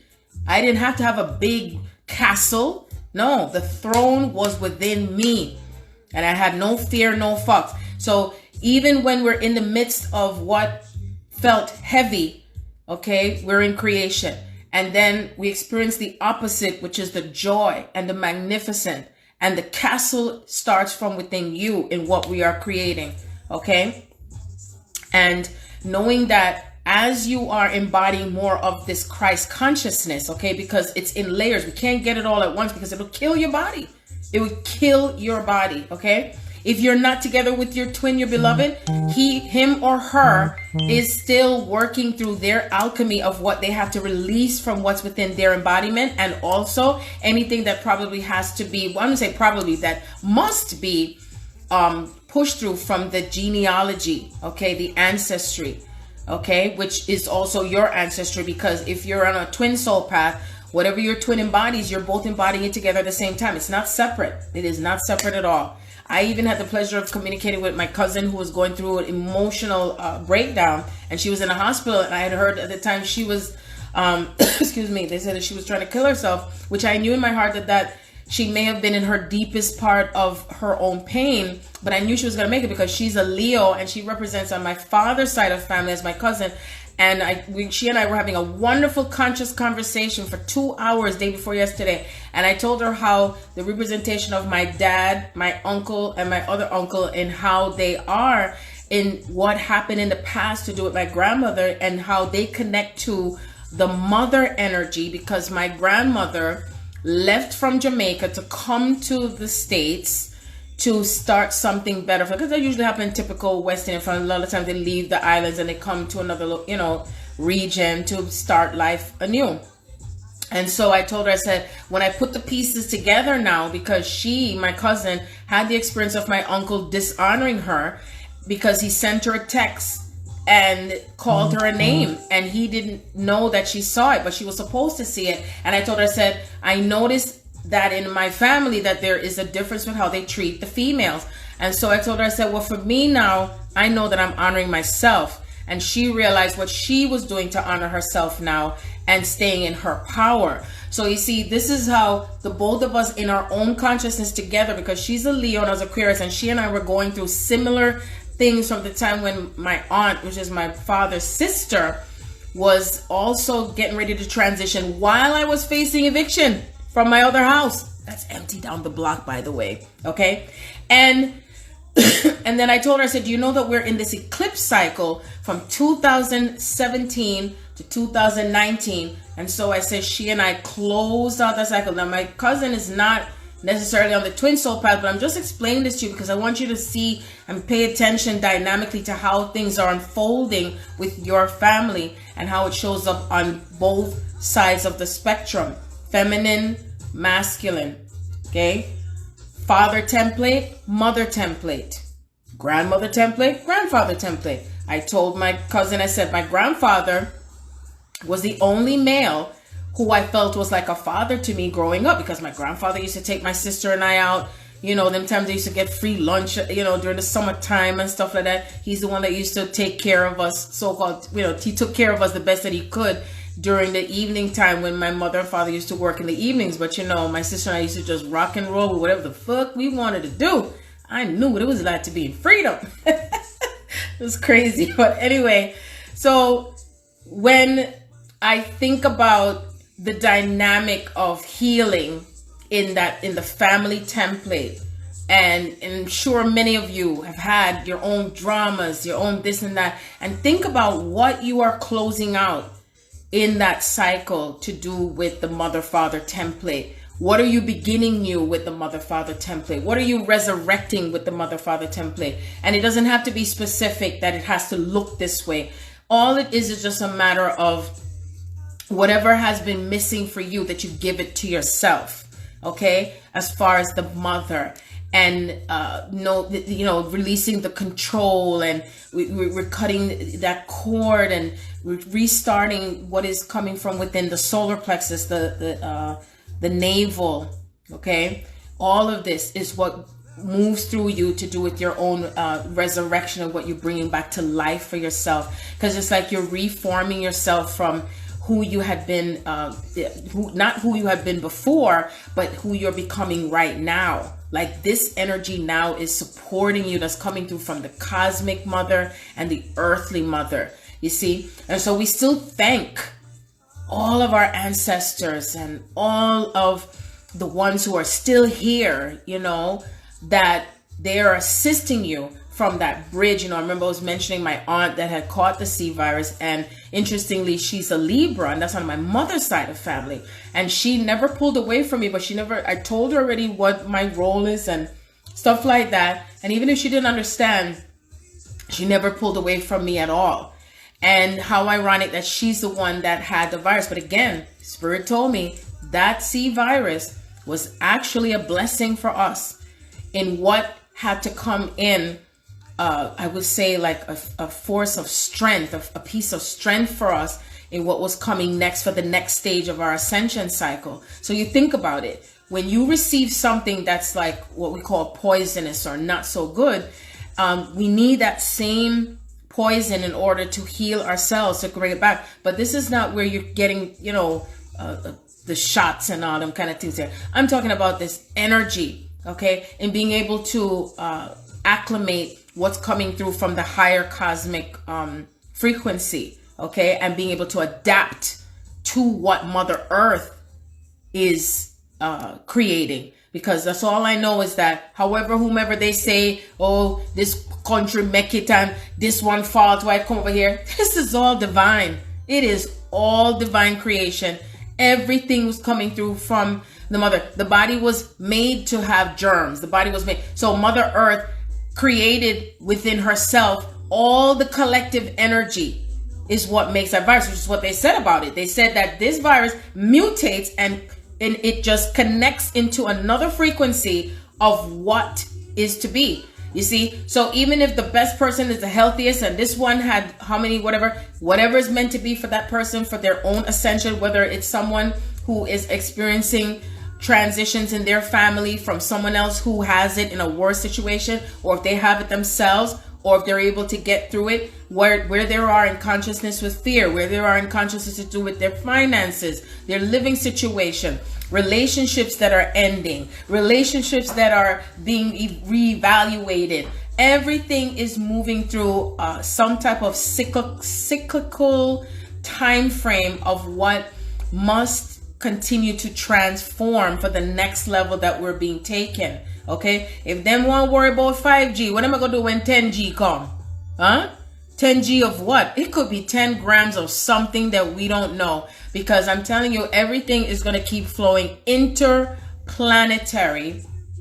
Okay, and I know this is not gonna be where anything is taking over with someone or something, because there's too many people already knowing. They ain't putting up with no bullshit. Okay, because me not putting up no bullshit, and it means that if you are feeling within your heart and soul to even speak in tongues, do that. You'd be surprised at the power that comes with the tongue. That's what the feminine is here for. She moves through the energy from her heart in speaking in ancient tones. Because you see, the language itself that flows through with that causes confusion. And the confusion itself is what brings things into alignment. You see? It's not through English only. No. Something that is out of this world, that's cosmic. Okay? And it's empowering and it is powerful. When you start speaking in tongues, you're going to start to feel yourselves becoming more activated. And that includes even the divine masculine, because even my divine masculine had spoken in tongues when I was around him at one point. And we were hearing things this is my second divine masculine, excuse me, I just want to make sure I clarify with you. It was with my twin. And if I heard my twin, I've heard him in my soul whenever I feel that pulsation coming through. But this was my other divine masculine where I was hearing, he was speaking in tongues with me at the same time. And I felt the vibration of the cosmos flowing through. But even though when that was happening with him, I still felt my twin, who showed himself separate from my other, but it's just I can't even explain it. It's just so incredible. Excuse me, the energy itself and how it relates and it intertwines, okay? And it brings in even more energy that's beyond this world, okay? And when it starts to come into its embodiment itself, you can feel it moving through all your chakras, through your heart center, your throat, your eyes, your head. You literally feel the tingling moving through your body. You literally do. And it's like, even when it happens, it's like you just start speaking and it just comes through faster and faster. And by the time you're catching up to the messages that are coming in, there's more messages coming in, and it just flows, and it's like an explosion in and of itself. So each one of us is moving through the stages of everything that's going to keep flowing through you, that's connected to your divine master, and what's coming together within this type of integration. And as you're moving through the elements, this is where you're embodying the new DNA of the mother frequency, the new DNA of the Father DNA frequency, which is, this is the aspect of the consciousness, the Christ consciousness, because the embodiment of this consciousness is on different spectrums. Okay, it's how they show it to me.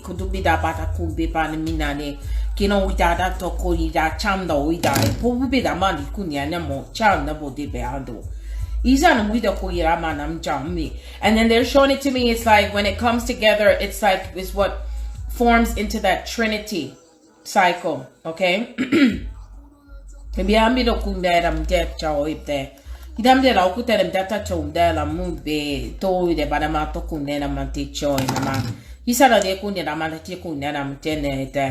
So if you find yourself with this coming, and I feel like as if when this does happen, it's a lot, especially when you're in the water, if you're taking your baths and continue to take the sea salt baths and all of that stuff, because as you're connecting to Mother Earth, which Mother Earth is saying to connect to her all the time. If you go outside and you're able to step on the grass, touch the trees, touch the leaves on the trees or anything of that matter, it's like, this is where we're going to be receiving these codes. Because I notice that every single time when I go outside, whatever is coming through in the air is where I'm receiving all of this energy, and I can feel something different when I'm outside in the air. And it goes beyond the C virus itself. It's like other things are coming through.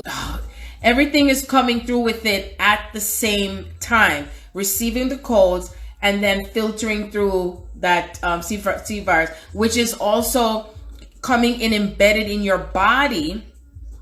Okay, that is bringing in that parts of ourselves that is integrating this higher consciousness.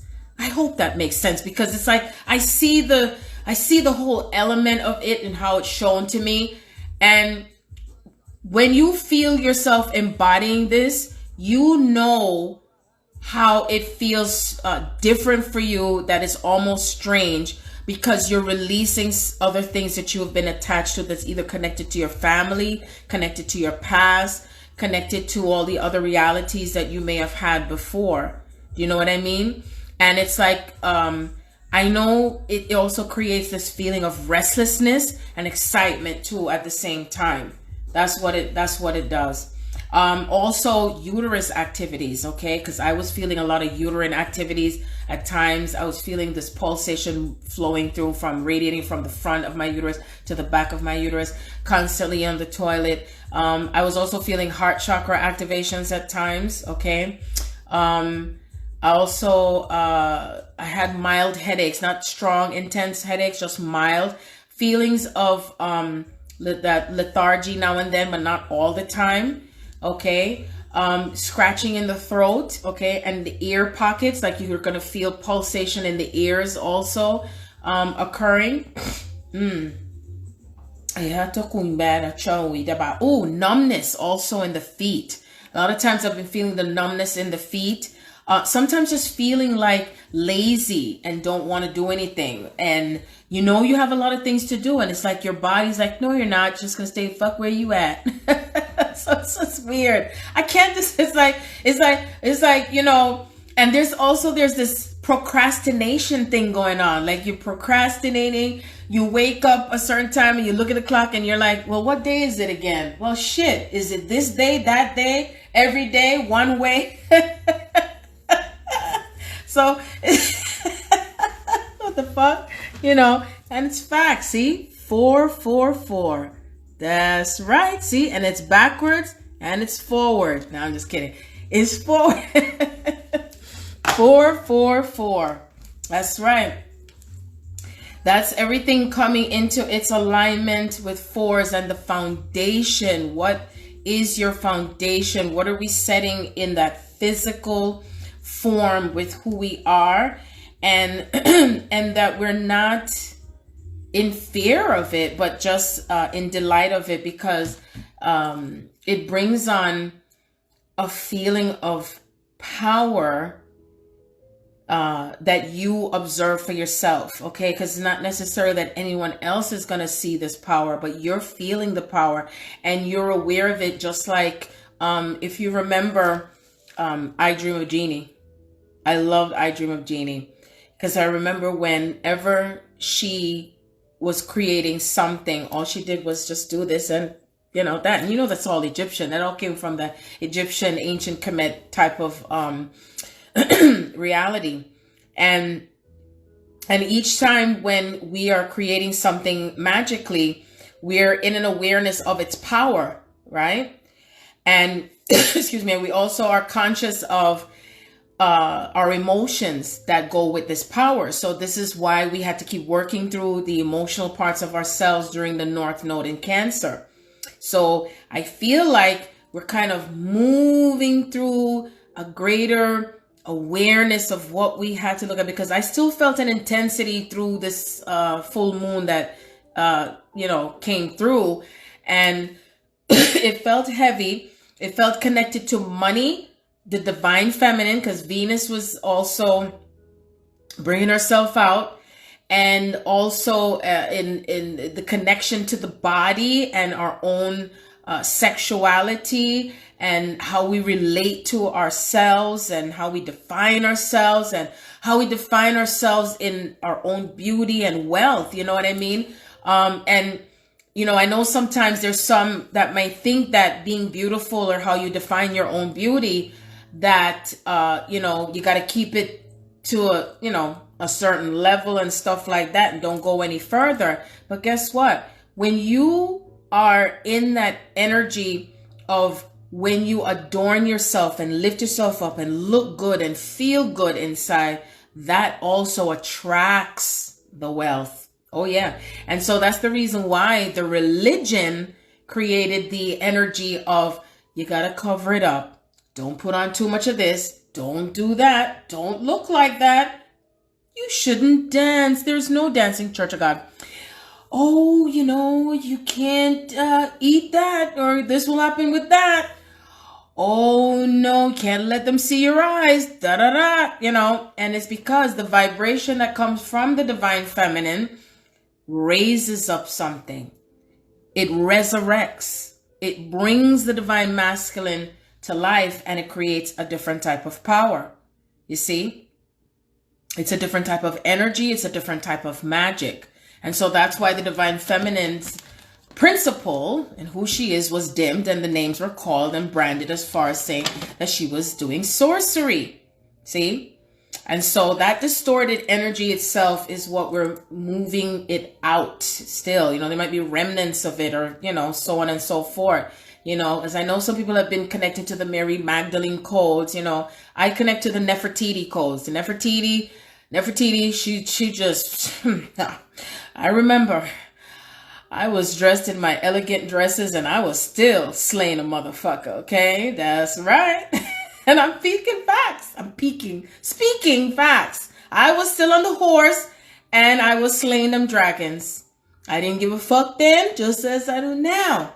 I create my inner and outer reality, and I use wisdom, meaning that you know when to roll and you know when to step back. And you also know when to apply wisdom by just looking over yonder. Remember the alligator dream? The alligator just stays in the water and watches, and it knows when to come out, knows when to strike, knows when to build and rebuild her castle for her divine masculine. See, so that's changing, where we're preparing our castles, where we're praying them. We are preparing our queen kingdoms in one aspect, okay? And as I see all these templates of queendoms, how we're choosing for it to be, you see, it is knocking down all of the old foundations. Yes, that's right. And so that template of the pairs is bringing in on that different element of power. So you can still feel either your divine master, divine feminine, depending on what you embody more than anything else. You can feel whatever is recreating within you. Okay.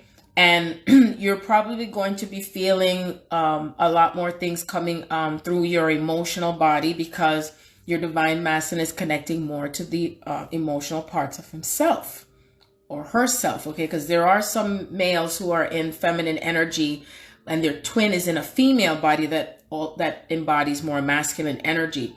So either way, whatever parts of self is surrendering is what is still moving through right now, that comes into balance, okay? And also based on what is being let go of with what they see, what they feel. They're letting go of what they felt before with things in past lives, releasing, forgiving, seeing things in a new light, understanding their purpose and their connection to source creator, okay? Because that's key. That's key, and that's important, because it's like before, you know, mankind would just go for whatever they felt like and, you know, fight for this and kill for that and deceit for this and, you know, whatever, and left out the essence of the creator. And so now as we connect and reconnect to the creator, and as we're reconnecting and connecting to the creator, this is how things come together in a much more harmonious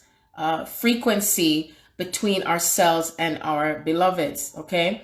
And so the beloveds of the lands and the cosmos is coming together. So I really feel also that the higher self of the divine masculine has really taken over that part of the driver's seat. Because I remember when I was going through that process for myself, this is where I remember when I used to just like do things that I was like, how the heck did I end up doing that? That's not what I planned to do. And I was like, oh shit. But it's not like something took over in the sense like I wasn't aware. I was aware, but it was like I had no time to stop myself from whatever came next. So that's when I was aware of what it meant for my higher self to be embodying within me and being aware of myself from my soul. Do you understand what I'm saying? So it's like I was aware of myself from my soul, my higher self, and who I am as the dimensional Sharon in the physical body. And I realized more and more that however things happen and show up, I just was in a surrendered place. So I feel that that's the stage of where a lot of the divine masculine is heading, that they're finding themselves speaking out, doing things that they probably were not expecting to because they never did that before, but now they're being led to because their heart and their soul is leading the way. So you will feel yourself feeling like a pulsation, warm feelings in your body, feeling parts of yourself becoming emotional and maybe triggered by things, but yet you're like, why am I feeling that? I already went through that already, because that's a part of yourself that is working through it from the other part of who you are. So, because remember, those who are on the twin soul path, that your twin is you. They're acting out the things in the physical world that we wanted to have to be changed.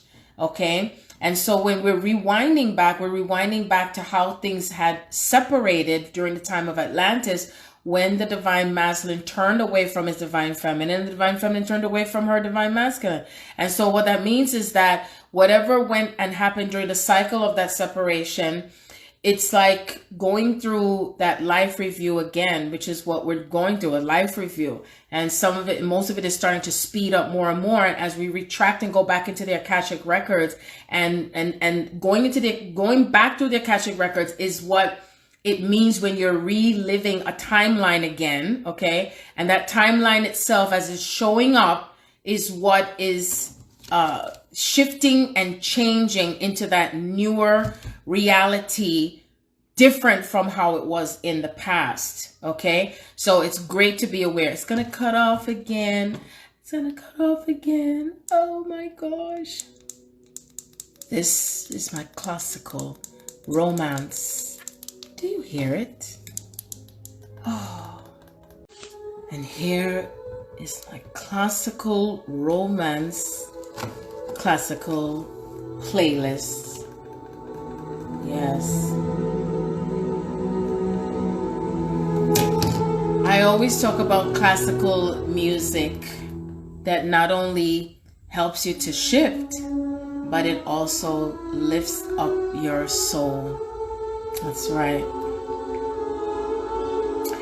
And when I think of classical music, what I talk about in the book, classical music represents the era and the time of when love was felt, but it was hidden. Love remained in the heart, but it was not expressed. And so what happened during the time of when classical music came out is when it was expressed through that type of music instead of being spoken to whomever one felt love for or felt a connection to. So we can look at classical music as a way that we rewind back and heal our minds and our bodies and our souls and feel that peacefulness that comes over you, and that we don't have to be afraid to feel and express this love. Yes. So this is called Romance by Frederick Chopin.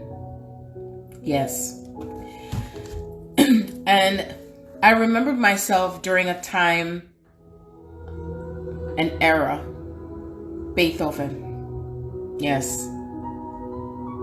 A love that existed and a love that did not play out. It wasn't able to play out fully. And so it was written in music, the love that he has for me. I can't say had, because the past is the present is the past, the present is now, the past is now, the future is now. Everything is happening now. We just play out in different cycles. Yeah. Different cycles, different timelines. So whatever had played out in the past that did not complete is what is coming to its completion phase, okay? So in other words, when we rewind back into the time of Atlantis, when the divine masculine was separated from his divine feminine that some who stayed behind left to go to other lands, the divine feminine either went her own way or she may have gone with someone else, and the divine masculine would have gone off with karmic partners and created karmic cycles and events with others. And so because the veil is thinner, there is an awareness of what has happened. There is an awareness of who their true divine feminine is. And so they're moving through the cycle of emotions and feelings that they have had from in the past. And they may be feeling guilt. They might be feeling pain, and pain in relation to their divine feminine, I'm talking. So as well as all the other stuff to do with government and programming. And so they're resurrecting themselves back to the true template of who they could have been, but they were not able to complete it. And so when I think of the movie The Mummy, that movie itself represents where he goes back and recreates himself through the organs, through the parts of himself that had been separated, okay? Or the multi-layers of himself that has been in existence. And as he takes the pieces of himself and brings himself back together from those pieces, okay, and that means that he has to re-identify who he has been before and not be afraid. And as he is re-identifying the higher parts of himself through all those other lifetimes, this is what creates the new divine masculine within him. And so the virus itself is it's like the instigator. It's like something that sticks you, it awakens you, it shakes you, it jolts you, it gets you moving. It also brings you into a different perspective, a different light of creation and what they are embodying in this creative time, okay? It also feels like how they are connecting to their own power and not what they've been taught to who they should have been. And so there's also the energy of connecting to the sacred feminine that is within them, and also understanding that power so that they can now relate it to their physical reality, their physical world. You see? There's also a greater surrender that is also flowing for the divine masculine, because each time we surrender to the unknown, each time we surrender to all there is, meaning that we don't have to know every single thing in detail to what comes next. You don't have to necessarily ask questions and search for everything, because you start searching within. You start going deeper within yourself. You start connecting to the divine. You start connecting to source creator for the answers. And that is where we're being led to keep going within. Tap into how you feel at the moment with whatever is occurring in your life. And as you know, you're receiving the answers. So it's okay to now and then to seek out the answers externally, but it's to also get into the habit forming of connecting within and connecting to within yourself, to source creator, more than relying outside of yourself. So it becomes like, it has to become like a practice, okay? Like when you discover something that you always knew, but you never embodied it. And so this is why the divine masculine is having to now tap into themselves as they're going through their own types of quarantine, or if they're still in a karmic relationship or any type of karmic cycle, that it is accelerating them to have to go deeper, to have to look at it now, to not ignore it. Like you can't run from it. It's like being locked in a closet, and you're locked in a closet with something that you didn't want to see, and the ugly has reared itself. And even if it's not something ugly, but it could even be something that they were afraid to address, something they were afraid to let go of, okay? Something that they were denying of themselves, okay? And the same thing can apply for anyone in the divine feminine energy. If you've been afraid of becoming more of your authentic self, if you're afraid of connecting to your emotions and understanding why you feel the way that you feel, if you're still connecting to your own attachments as the norm and realizing, oh my gosh, this is not healthy for me. It is not healthy for how I'm feeling about my divine masculine. If you're still in the blame game and still directing your energy towards the person as if it's the person's fault, or the person did this, or someone did this to me, you know. So if you feel that you're in that cycle, then you're going to keep working through that and working through that and detaching. And how you identify and what do you see in, when you, whatever you see in the other person, are you coming back to yourself and understanding yourself in what you're seeing outside of yourself, okay? And looking at your own mirror and healing through your own pain, understanding your pain and understanding whatever has happened in the past for you, that you're able to release and heal and forgive yourself, and also your own connection to masculine energy, whether it's from the past with relationships, or has a lover or ex show up in your reality, and you're wondering why they're in your reality, that maybe there's something that you're revisiting, you know. And there's also the element of if you were directed to leave from a karmic relationship and you're still staying in it because of finances, or you're staying in it because of fear, or you're staying in it because you're afraid of change, you're afraid of something happening, or what's going to happen, or how am I going to manage, you know. Or some of you that say, well, I have children and I don't want to end this, you know, because it's going to disrupt something in my household, but not realizing that when you're staying in it, you're still causing more disruption, because you're living a lie and you're not really allowing yourself to be led from the heart and to follow that inner guidance and what you're being guided to do. So remember that the more that anyone resists is the more it is going to persist. And if you feel yourself feeling sad and low within yourself, or down and depressed, that's your signal. That's your sign. That's your message to keep going within and get to the root of where it's coming from and how you're connecting to it. How are you identifying with it? Do you blame someone? Why do you blame them? Where is that blame coming from? How can I now see it as as me reflecting back to myself. Okay, and that's key and important to how you can set yourself free. And that way, as you set yourself free, you're now creating another part of yourself, and you're able to embody that greater aspect of yourself. Because each time that you embody a layer of your higher self, it's because you've also released something that's been holding you back, either internally, from within you. And as you are releasing what you've been holding back internally, and you're releasing that, this is where you go up another notch and layer in consciousness. So that's why it's important to always focus on, especially the triggers, all the time. What is triggering you? What comes up for you that you may feel annoyed, irritated, angry,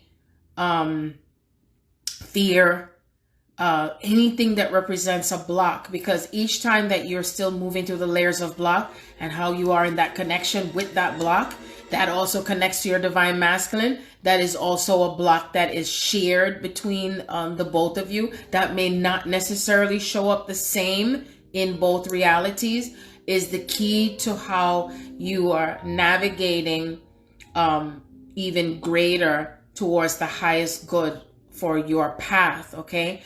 And every time you let go, every time you surrender, even if you do not know what it means for you, where is it taking you? Okay? Somehow Spirit is going to provide the answer for you. Somehow Spirit is going to reveal to you all the answers. The key is, can I allow myself to move through what I'm experiencing? And even if I don't have the answers, and even if I do not know what the outcome is going to be, I know that all is well. All is well. That through the storm comes the calm. Sometimes when I'm calm, the storm comes. And you see, remember that life moves through cycles, constant changes. And so during the cycles of these changes that, Source Creator is testing you. I know sometimes we think, well, we don't need to be tested. We're higher beings. Yeah, but guess what? We're embodying another layer of being a higher being in the physical body. And that means that you are choosing and using your ability to master yourself through the chaos. And that as you're moving yourself as the genie, the magician, that you also exercise integrity, that you understand your power, you understand your strength, that you're not afraid of your power and you're not afraid of your strength, that you know what it means for you and the planet and for others, that you're always functioning from a place of understanding, compassion, wisdom, power, strength, peace, that you're able to be at peace most of the time. And, even if you're not in joy all the time, but you still honor yourself for where you are. But that means that you're in awareness of it, that you know why and understand why. And even if you don't understand why, that you have the ability to let go at the moment that you are having whatever that experience is. You see? And that is now that time again that you understand what part of you there is for you to let go. It feels like a commencement speech. Oh my goodness. I'm just like hearing everything coming through from Spirit, the art of letting go and surrendering is constant. It's a constant cycle. And the more you let go and the more you surrender, is the easier it becomes for you. And you don't create anything that is of discord for you. You see?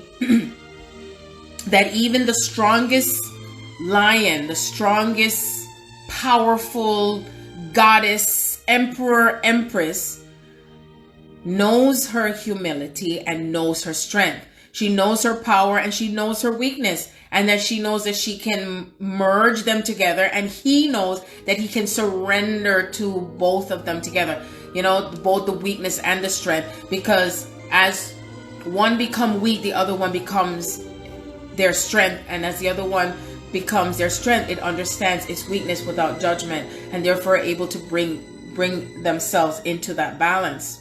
Okay, knowing when it's time to surrender and time to take action and time to sit back, time to do nothing at all, and when it's time to do something or say something, okay, or just feel something without doing something. So it's like navigating from your heart to your mind, you know, and everything just moving and waving, and just it's like a weaving basket is how they show it to me. See? So whatever parts of yourselves that is still dormant, that is still not in motion, is what is also becoming that's becoming resurrected. Okay, so you're resurrecting to the essence of true love. You're resurrecting to the essence of your true embodiment of yourself. Anything that you are being that is not of your true self, and if you're pretending still or acting like, you know, like you're hiding yourself still, your soul is going to be just placing you in different places or situations for you to finally speak up and show your true self. Okay, there's no more hiding, and that includes both for the divine masculine and the divine feminine. And sometimes it's even those who are afraid of their power. There's some who are still afraid of their power. There's some who are still afraid of how powerful they are and what they can say or what they can do and what magic that they can create. Okay, because there's always something that, you know, that person stops themselves and say, oh, they think about looking behind. What is someone going to say? Or how's this going to look? How am I going to look? You know what I mean? So even that too is where these energies are taking us. Okay, and also they're saying we're resurrecting that parts of ourselves in how we listen to ourselves, listen to the inner voice, listen to the consciousness of unity. Okay, that when we're listening to the consciousness of unity, that means that we understand that the unity represents the contrast, the unity represents everything else out there that we may not like, okay? And we see it in its awareness, but we don't have to attach to it. We don't have to keep dwelling on it, okay? But we're in awareness of it and know that whatever it is that we don't like, or what represents the opposite or the shadow, that we know that it makes up the whole. It serves its higher purpose. Okay, it serves its higher purpose. So it's like weaving through all of this is like an element of mastering yourself, mastering your universe, you know. And as you're mastering your universe and we're connecting to others who are mastering their universe, we are creating these greater grids of empowerment. And that in and of itself is what creates the new earth in what is like a protection, and it builds and it builds. And as it builds, anything else that is, I would say, below it, or it can't hold anymore. It's just falling off and falling off. That's it. So just being in the thought of what you know feels right, and surrendering, and you're in love, and you feel empowered, that's good enough. Some cases you may not have to speak out. You may not have to say anything. You may not have to do anything, because you're like the creme de la creme. You walk like the proud poodle that says, I don't want that. I'm not going to have that. I had a poodle once, and oh my gosh, he was very picky. He just wanted to have what he wanted. He did not want dog food. He wanted to have table food. And so I would give him what he wants. You see, he was the only dog that I ever had stay in my room, okay, because he was trained. And he was a very, very happy dog. Very happy dog. And so that dog, I'll never forget, his name was Fluffy. I said, well, I am not surprised that he only wants to have the best of the best, because I love to have the best of the best. So therefore created a dog in my life that wanted to have the best of the best. Unfortunately, the dog ran away because my other son was jealous of the dog and had the dog run out of the gate. Okay, that was years ago when Damon was a baby. So we're talking about all the dogs that I've ever had. And Fluffy represented an aspect of me that so full of like energy. He was so full of energy, loved to have the best. You look in his eyes and you just see all the joy in him. And he came into my life when I was feeling at my worst, when my mom had just transitioned. So it was the perfect gift that I had at the time. So I will always be grateful to Fluffy.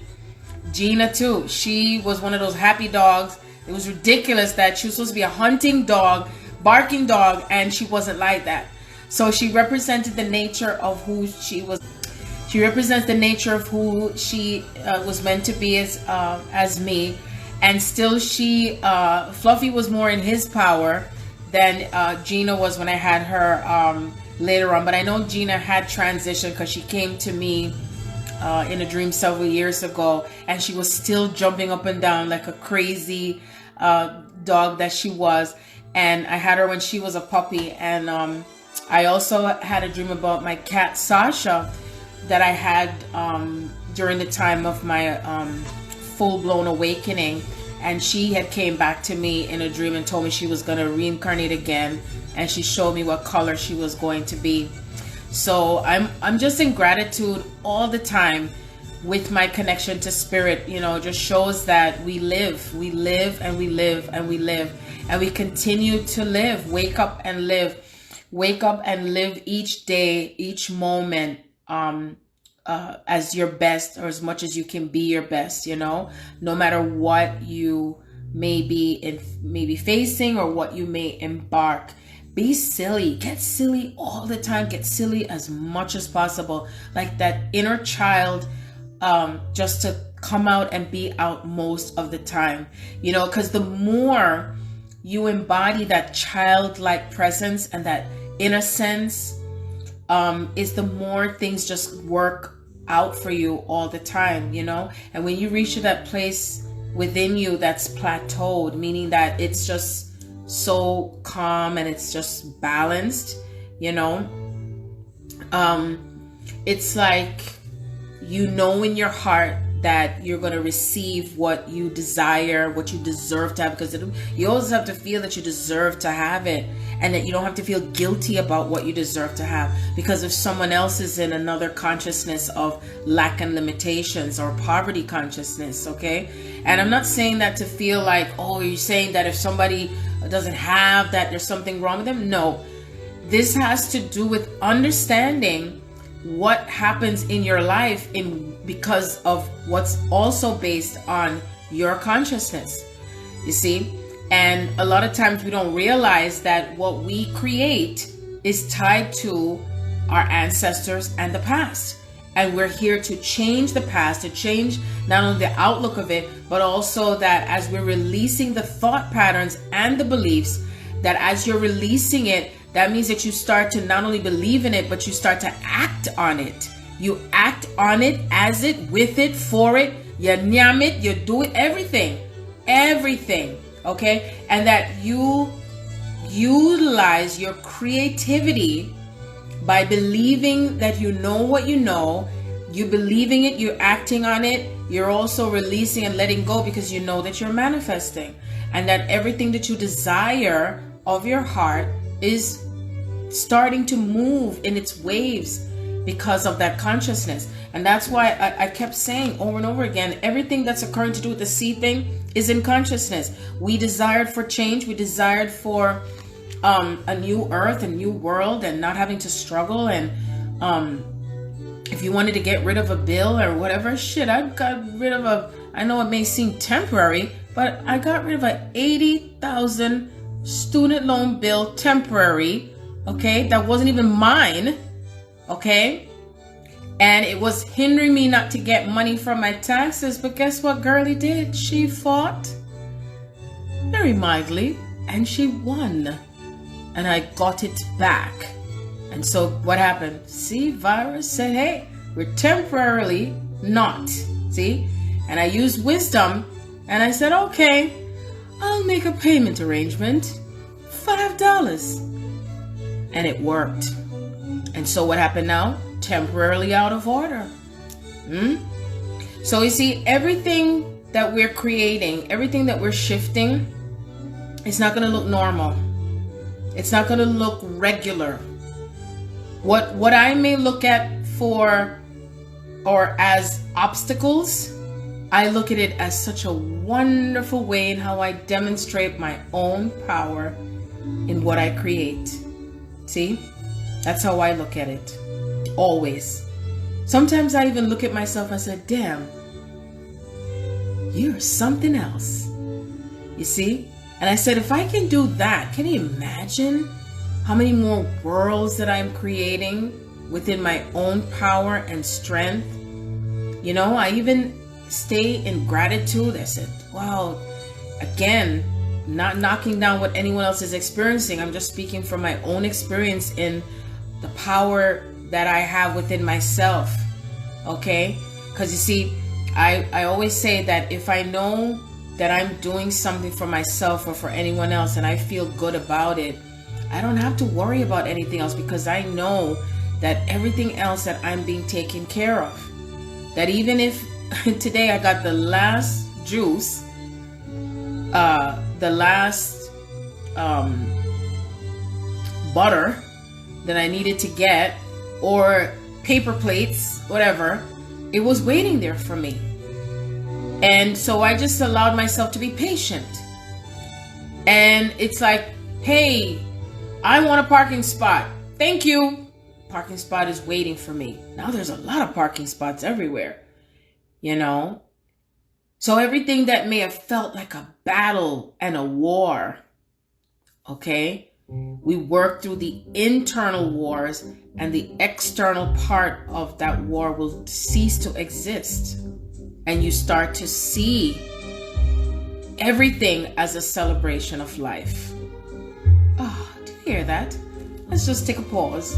This is my romance classical, and it's called Waltz of Roses.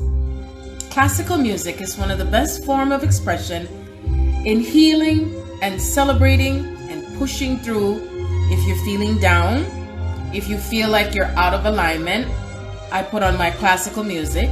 It elevates my soul, and it helps me to bring in balance for myself. And of course, I dance in my own way when it comes to classical music, because I feel something that moves through classical music in my heart chakra. That's what it does. So whenever I do hear certain music, I say, oh, I gotta get that collection. And so what I do, have no fear. There is a program that what you can do is download it on the internet. If you can't get it from iTunes because they block you from getting that shit, just go online and download it and get it onto your iPod and have it transfer to your iPod from iTunes. You just don't give up.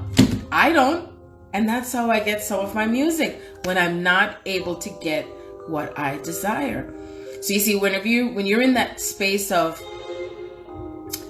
I choose, I'm in gratitude, and you don't have to repeat it, in terms of I'm in gratitude, but I get what I want.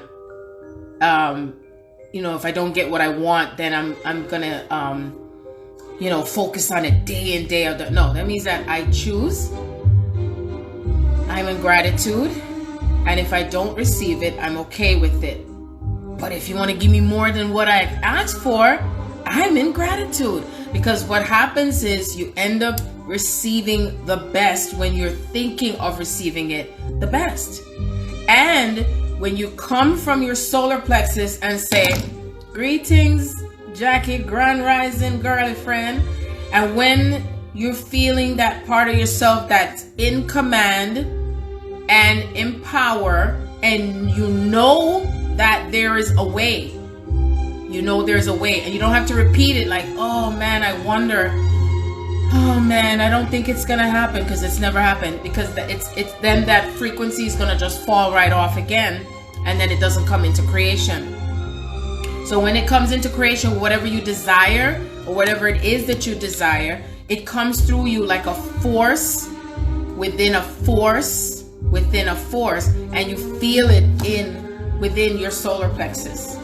You feel it within your solar plexus, okay? Especially when it's something that is within righteousness, like you know that it wasn't fair, you know that something should have happened, you should have received it, whatever. It doesn't matter what title the person holds. You hold the power. You hold the power. You hold the power. Because the power starts from here, and I know I'm not going crazy. I know that I'm right. Then the power in your heart, like, I mean well. I'm not trying to, I mean it from the, best of my integrity and love. And then you get to the next part, the masculine part.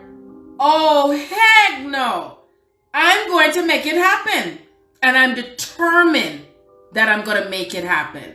So that when it comes from the solar plexus, it comes from the gut, the power comes from within you with that, and you're aligning it with your heart, that you know that you mean well, you know that it's for the best. It's a desire that you're feeling from delight. You're aligned with Source Creator with that desire, okay? And then in your mind, you're like, oh, this makes sense.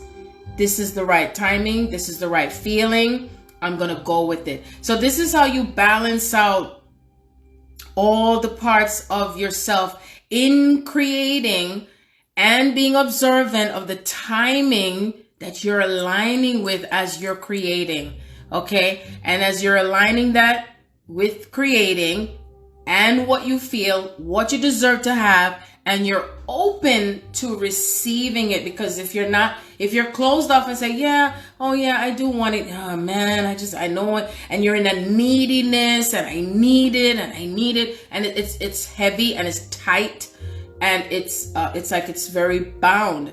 So when you are aligning both parts of yourself, your higher self in creation and your lower part of yourself in that consciousness of I choose instead of I need, okay? Or I choose, but oh man, I'm afraid it's not gonna work out. Or oh, I'm gonna do this video and post this, but oh, I know that they're gonna come after me, and I know that they're gonna stop me. Oh, they're gonna come. If you focus too much on that, then guess what?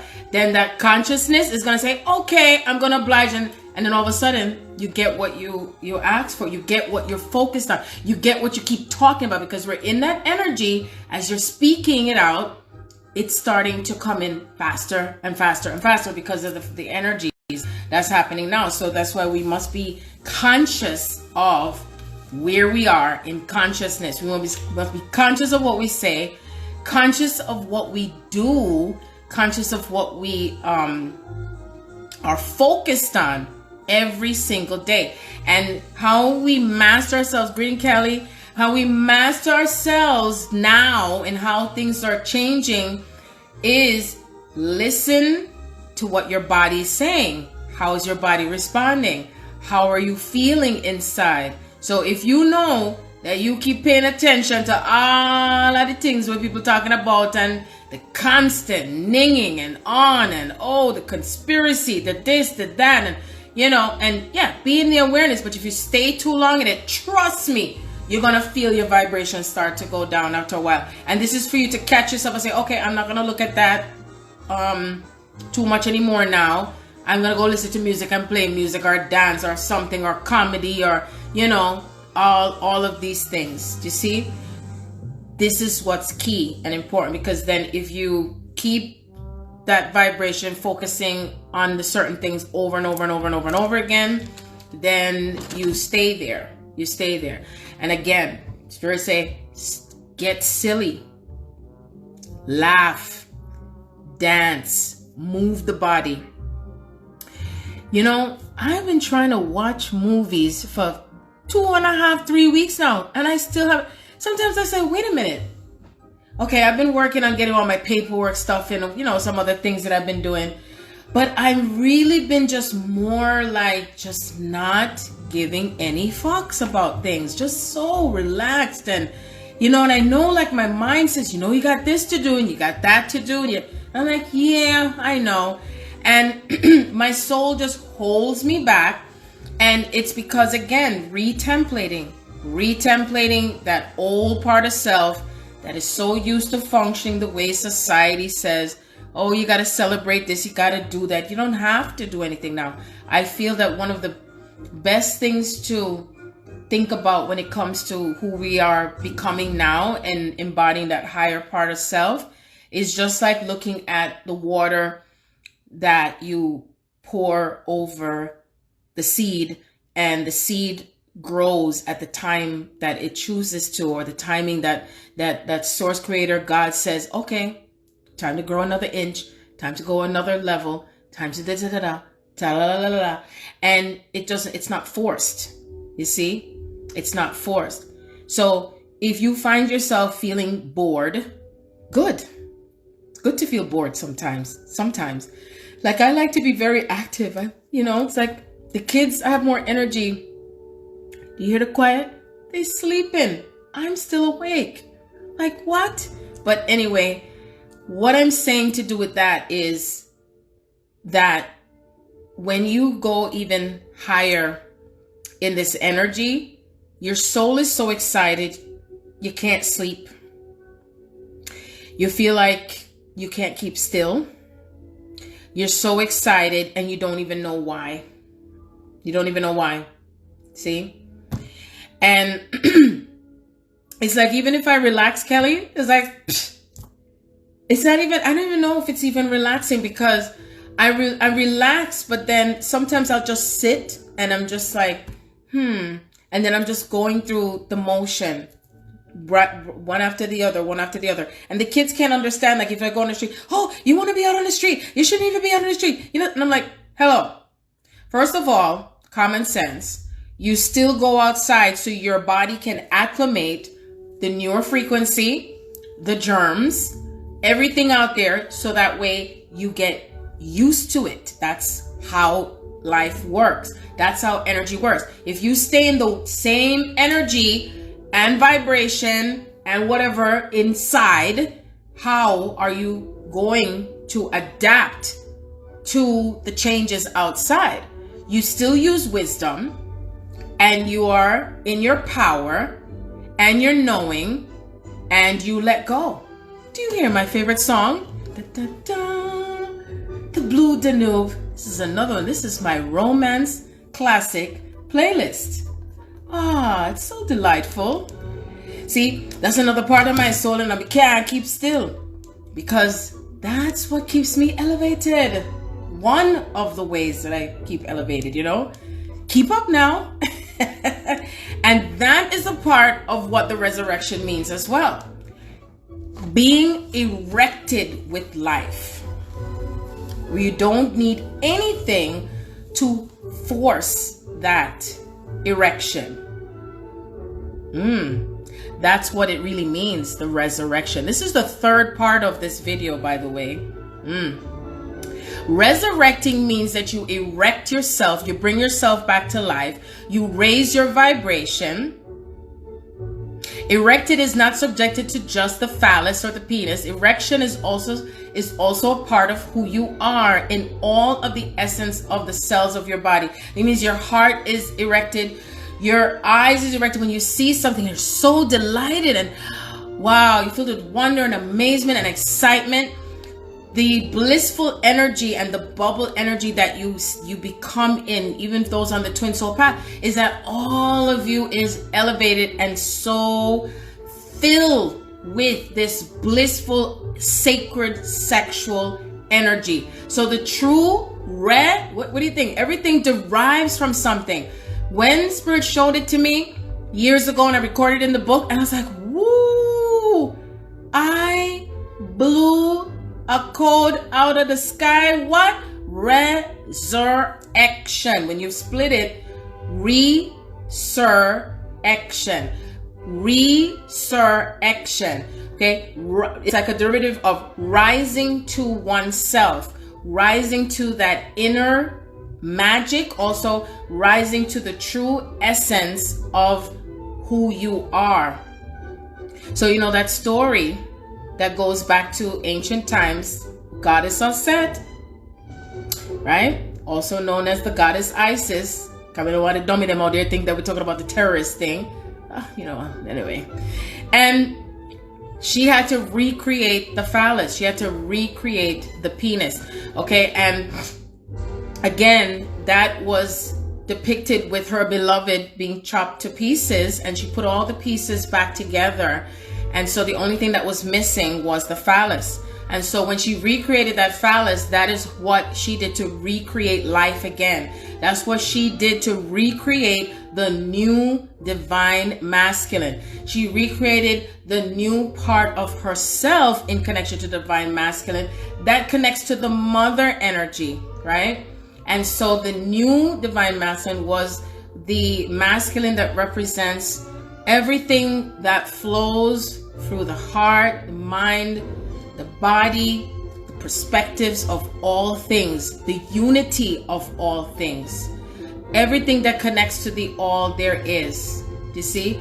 So she gives birth to her divine masculine. She allows and assists the divine masculine, and divine masculine, again, as I stated before, is not subjected to just that person that you're connected to. It's all of the consciousness, all of who you interact with as divine masculine. It could be even your son that you give birth to, divine masculine. It could be your neighbor, divine masculine. Someone, you see, because as each one connects to the true divine masculine template, then guess what happens is that domino effect. See?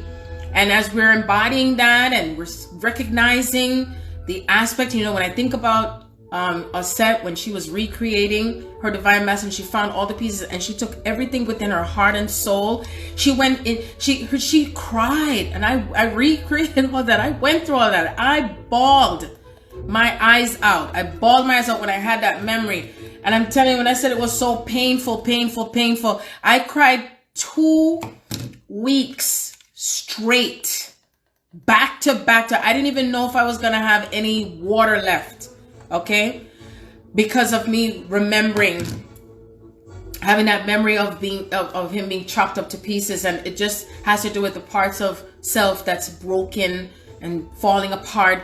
And then we're recreating all these different elements of self that would look like that movie, I forgot what it was called again, where he had all these split personalities, all these different personalities, and people said that he's crazy, schizophrenic, and she's crazy, and she don't know what she's talking about, and she's this way and she's that one, all these different parts of your personality and who you were in previous lifetime. Those are the pieces.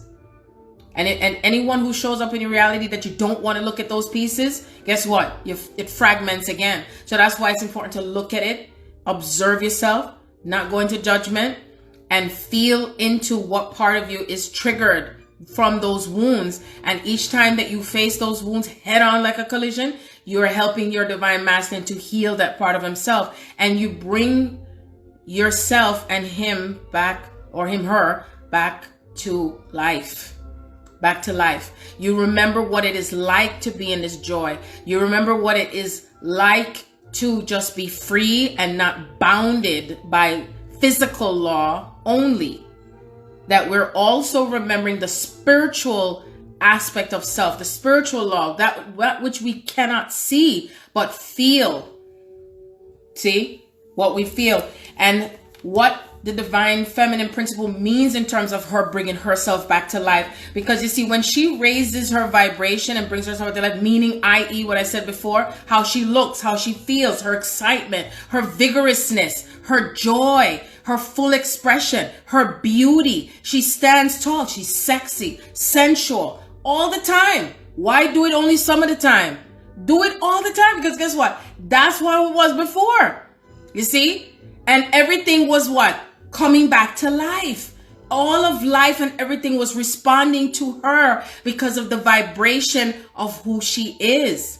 You see? And the divine masculine becomes what? Alive again. And each one of them may not understand why are they feeling this vibration, why are they feeling this excitement, because then they don't feel rejected again, that flows through from that mother frequency, or that feminine frequency, that they have felt separated from the divine feminine. And then there will be less sexual molestations on the earth and misunderstandings about the sexual energy, because we are now re-embodying the true essence of that energy and what it means for us and the planet. You will literally start to see the plants become alive again. You think they're alive now? Not as much as they like to be either. Oh, no. I've been talking about that in the book as well. And, for some, again, there's blocks that exist that comes from the religion. Again, that is one of the things that have been created by the patriarchal system that says, no, don't do that. No, don't look like that. No, don't be like that. Oh, you are a sinner, a sorcerer, a whoremonger. Dump. All those things. Because why? Because if that vibration stays down, then that means that the true empowerment and embodiment of that feminine principle that comes into alignment with the divine masculine creates what? That third energy, that power, that light that tried to come into its greatest form when Yeshua was on the planet, but it wasn't completed. Again, it was not completed. So now there's many of us that embody this Christ consciousness right now, or an awareness of the Christ consciousness, that are still working through them embodying it for themselves. And what will happen is, because the light is already permeating now, it can't be stopped, because it is becoming stronger and stronger. So that's why when I see a divine feminine, I talk about how when you're rising high, why do you think this everything? You know what I noticed, that even things to do with the 70s is coming back? Why do you think? I think I did say that in one of the videos of my YouTube live. Because in the 70s, we wore platform shoes, the bell-bottom pants, hair afro high, right? And what else again? The colors. There were spectrums of colors, and everything was vibrant. And even like I was listening to that song again, which I know it wasn't in the 70s, but it's like they were bringing the 70s into the 80s. Groove is in the heart. Groove is in the heart. And when you think about groove is in the heart, and she was just being funky, and she was in her platform shoes, and you think about it, and guess what? Higher in consciousness, higher in elevation with your feet. Why do you think we were tall on the other side? Nobody was short. Everybody tall, over 7 feet tall. That's what we're aspiring to becoming tall again, who we were as those divine beings, tall in height. Okay? And so everything is lifted high and higher. Feeling higher. Okay? Feeling high. It doesn't mean that you have to take something to feel high. You're already connecting to yourself in feeling high. Okay? And that means that you're feeling good inside. Okay, you don't need something outside of you. That's another thing what the divine masculine is working through with themselves, is not looking for things outside of themselves in order to feel great about themselves. You see, so they're going through what we call before they would say midlife crisis. Now I'm calling it the re-identification of self. That's what the sun and Aries represent, the beginning of the zodiac cycle. The zodiac cycle is the self-realization, okay? Self-realization means that you also realize who you are from not the identity of what's on your birth certificate, but the essence of the true, authentic part of you that is connected to the cosmic element of yourself. And as you are rewinding back to the past, which is still in the present, but you're also remembering the divinity of yourself, and each moment that you're weaving through all of that consciousness, okay, you find more of your inner strength. Because I remember when that happened with me, I was finding more of my inner strength. I was like, oh man, this is really powerful. But then you retreat back a little bit because you become conscious and say, oh, what is somebody going to say? Because, you know, they may not understand it. And you feel like you might be rejected. So the divine masculine has to work through that essence of themselves too. It's like, okay, I feel empowered, but I might be afraid of what this person would say. And then there's another aspect of that consciousness that's saying, no, I'm not going to be afraid. I'm going to speak up and say something. And I don't care what's going to happen. I don't care about the consequences. And I might get caught and this might, so that's where they're going to work through all of that inhibition and fear of what someone might say while they're feeling into that righteous anger and working through forgiveness, working through the misconception that has been placed upon them from the beginning of time, and also working through the guilt of how they have felt from the past, from where they turned away from the essence of the divine, okay, and their divine feminine and source creator. So as we're working through this cosmic, it feels like a vortex.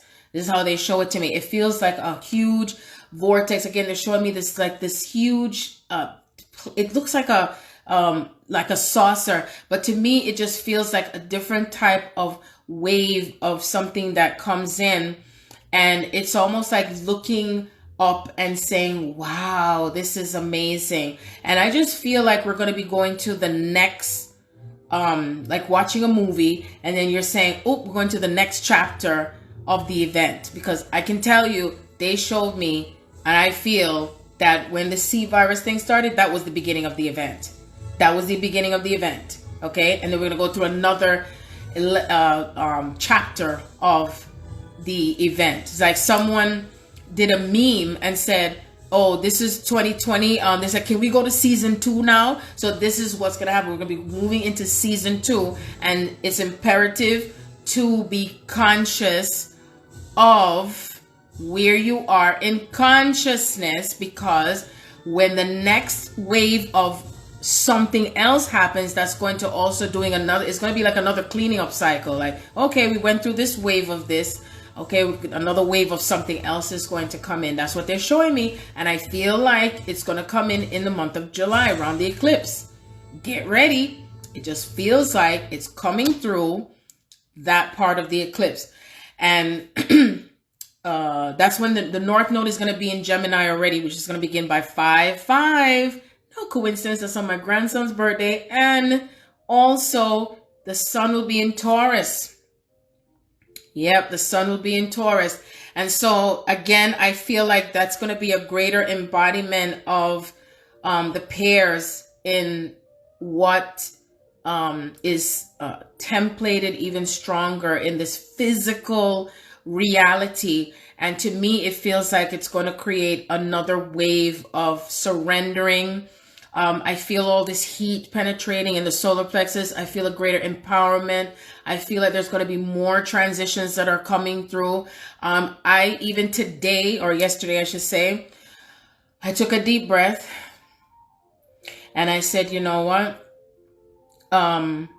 I have to really say my goodbyes. When I say my goodbyes, in my heart, okay, not necessarily to a physical person, because it's like so much more people are going to be leaving the planet, and we are not going to be told, because even like for the past year or two, I have not had dreams that foretell me what's or who's going to be transitioning. Like my cousin who transitioned last year, I was like, oh my God, like even now I still can't believe that she's not here, you know, and it was not expected.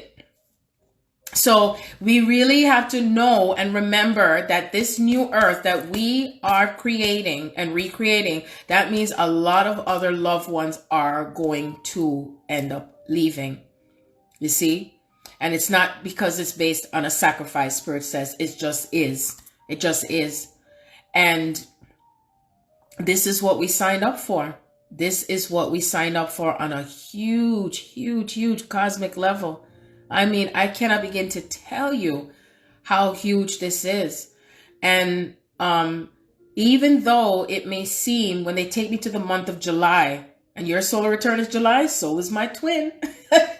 Yes. And so is my son. So, and I know that we already had one cycle of the eclipse that took place in January. And I remember I felt affected January 5th, and it had to do with my family.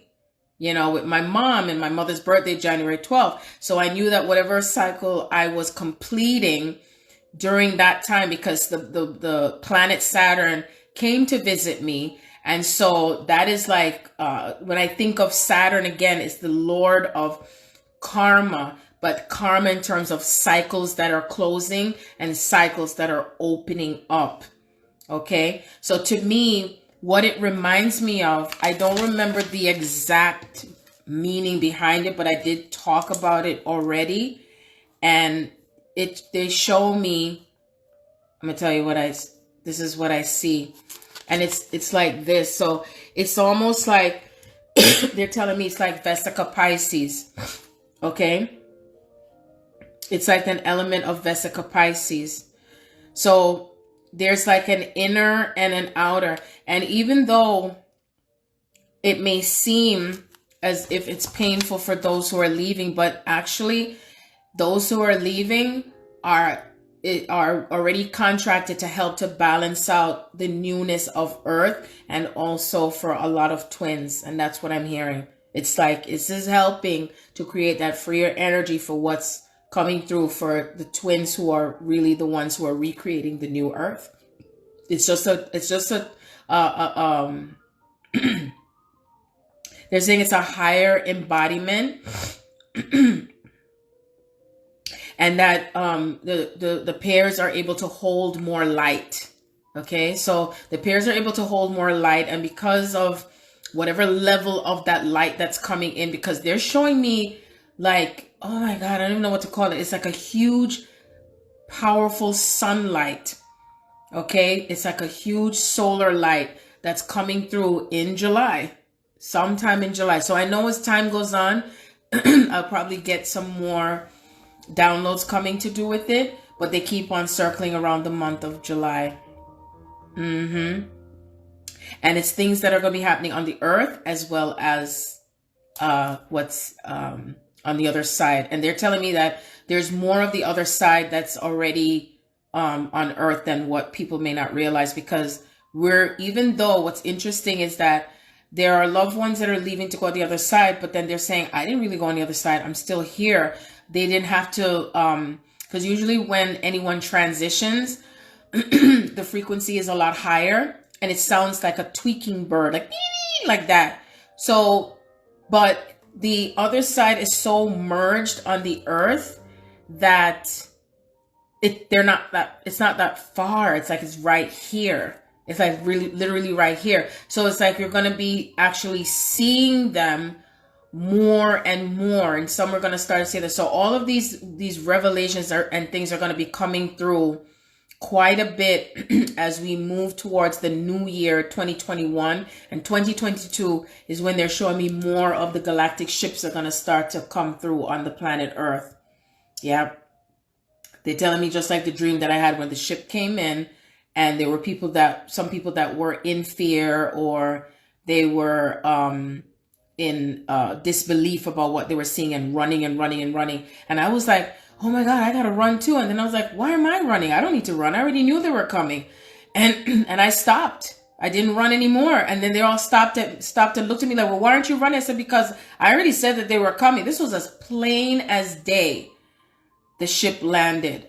Oh yeah. And then what happened right after that? Other smaller ships started to come down. So again, that and all of those sequences of events.